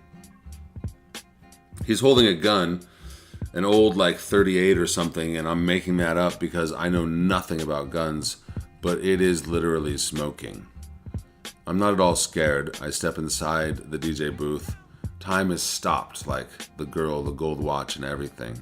Like a bad video effect where the frame is frozen but the 2 principals are still moving around. "I stopped by my dad's container store," Fang says, reading my mind, holding the gun up a little bit, maybe feeling its weight. "I don't think he's ever used it, but New York was a rougher place back in the day." Ha.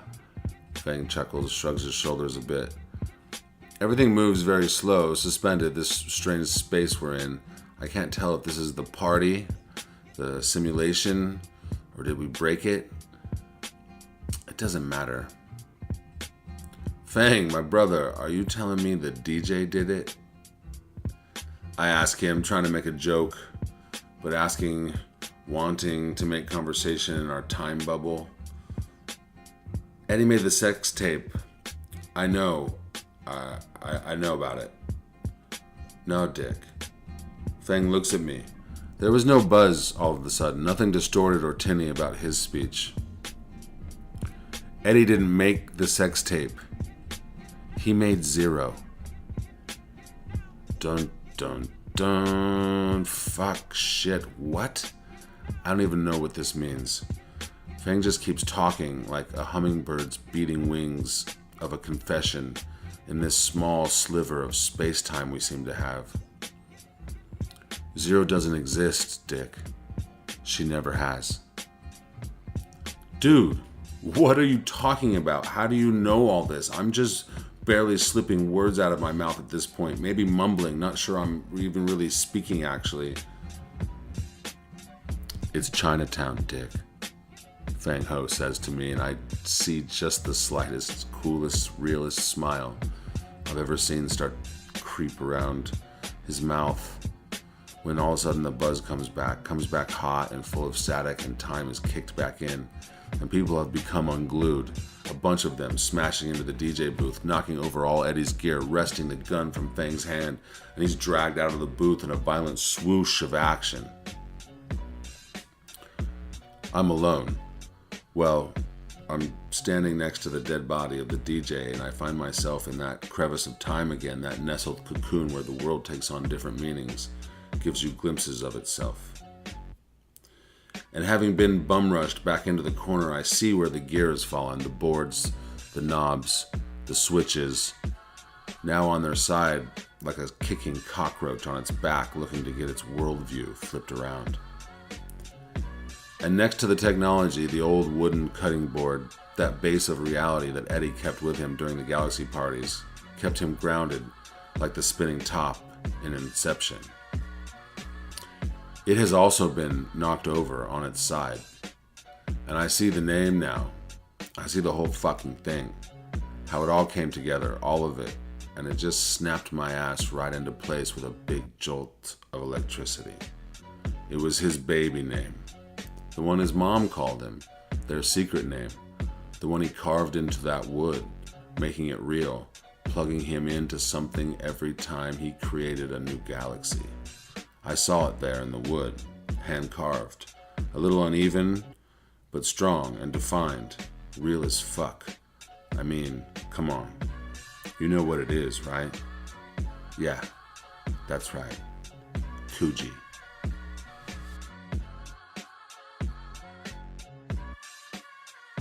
"29.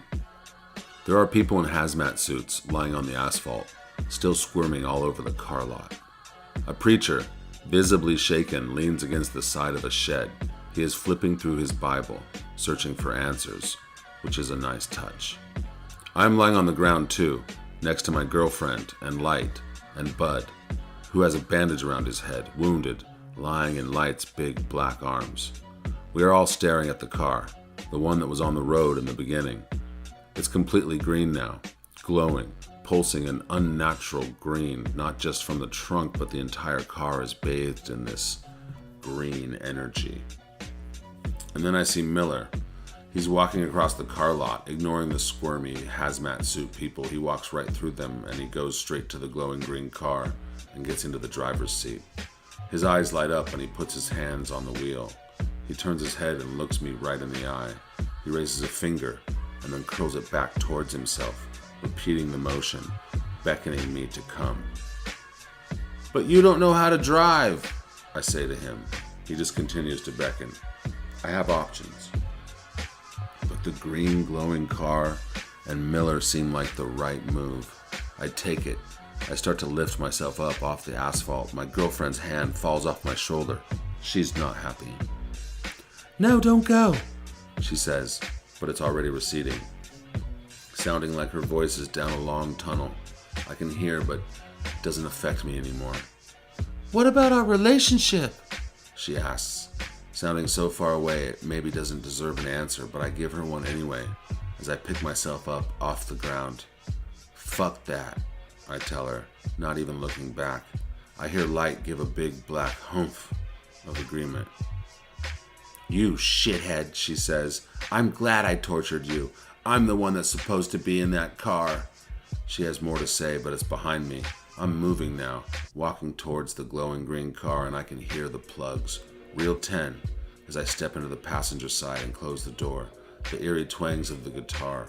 Old West, but also New West, punk mariachi, lifting the car up now. Miller's hands on the wheel. He's in another space entirely. And I look down as we rise. The hazmats have also risen. They're standing in the car lot, waving frantically for us to come back. The preacher is blinded by the green light.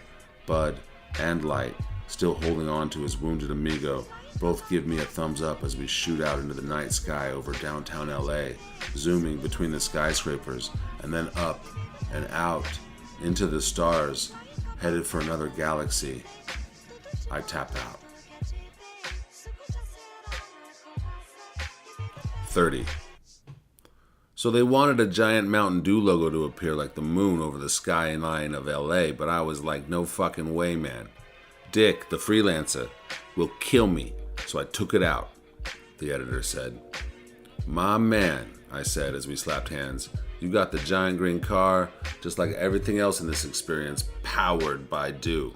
That says it all. But we can throw an art card at the end too. Big ass logo. Let's just keep it out of the experience. Especially at the end, right? 100%, the editor said, using the old slang for yes, I agree. Cool, that's pretty much it for me then. I'll be moving on to the next gig soon. I gave the editor my usual last day wrap-up line. Well, it was a pleasure to work with you. I'm glad you came back to finish this up after what happened to your old friend, to Mr. Ho. the editor said, not really sure if he should be talking about this. Well, you can't choose your old friends. I wasn't sure if I was talking about me and Fang or Fang and Eddie. Both, I guess. And those are strong ties. Makes you do crazy shit sometimes. So it was that Eddie guy who made the Burger King thing with Zero in it. He used to work here, right? The editor was just curious. If you work in the industry, I'm sure you would be too. It's interesting shit. He did.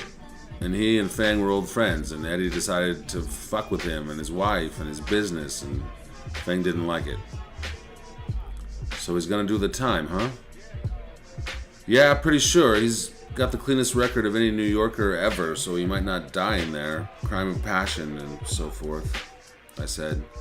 Not sure if I believed it. Fucking Fang, come on, man. Jacob and Zero went on sabbatical and just disappeared, which makes a billion sense. Get the fuck out of Dodge. I just went back to work because I don't actually know what else to do, and none of this was about me, was it? I'm just the freelancer. The Zigga agency is still going strong, the editor said, letting me know he was going to be okay in this whole ordeal. It's like, well, same as it ever was. There was a buzz in the room. The editor spoke out loud. Rasheen, hello! Hello, sir.